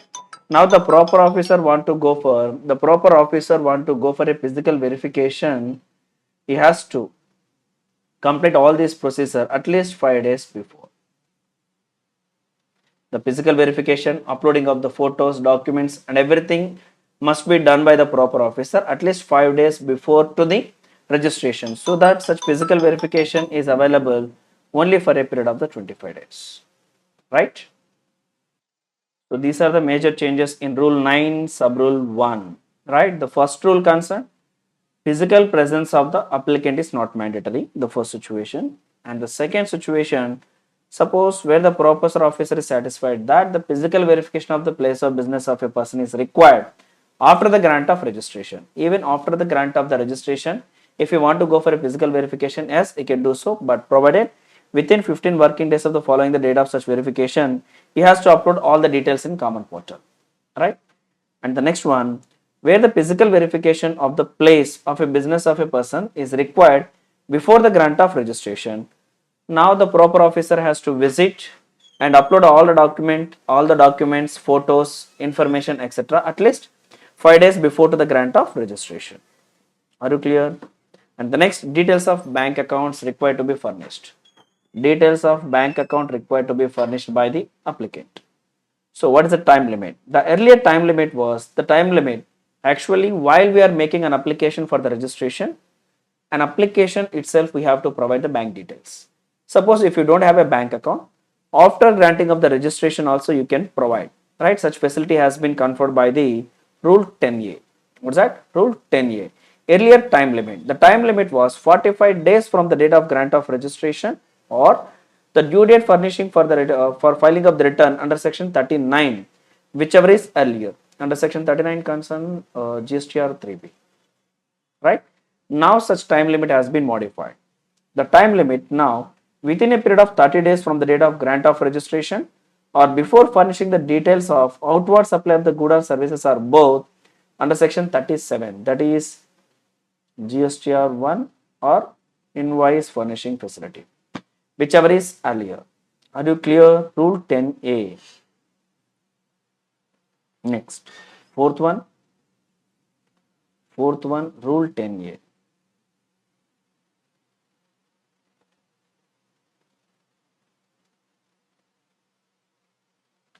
Time limit for providing bank account details. Time limit for providing bank account details, right? Earlier, after amendment. Earlier, the time limit was 45 days from the date of registration.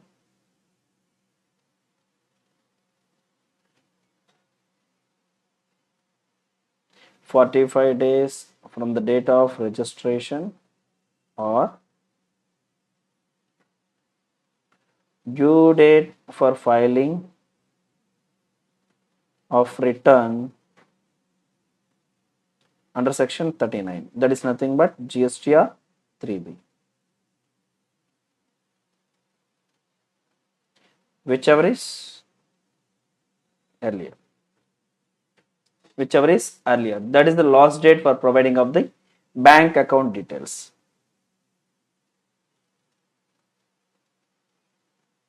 Last date for providing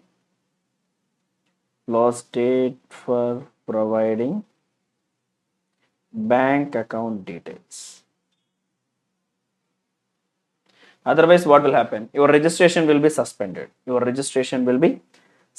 Now, such time limit has been reduced. Instead of the 45 days, now 30 days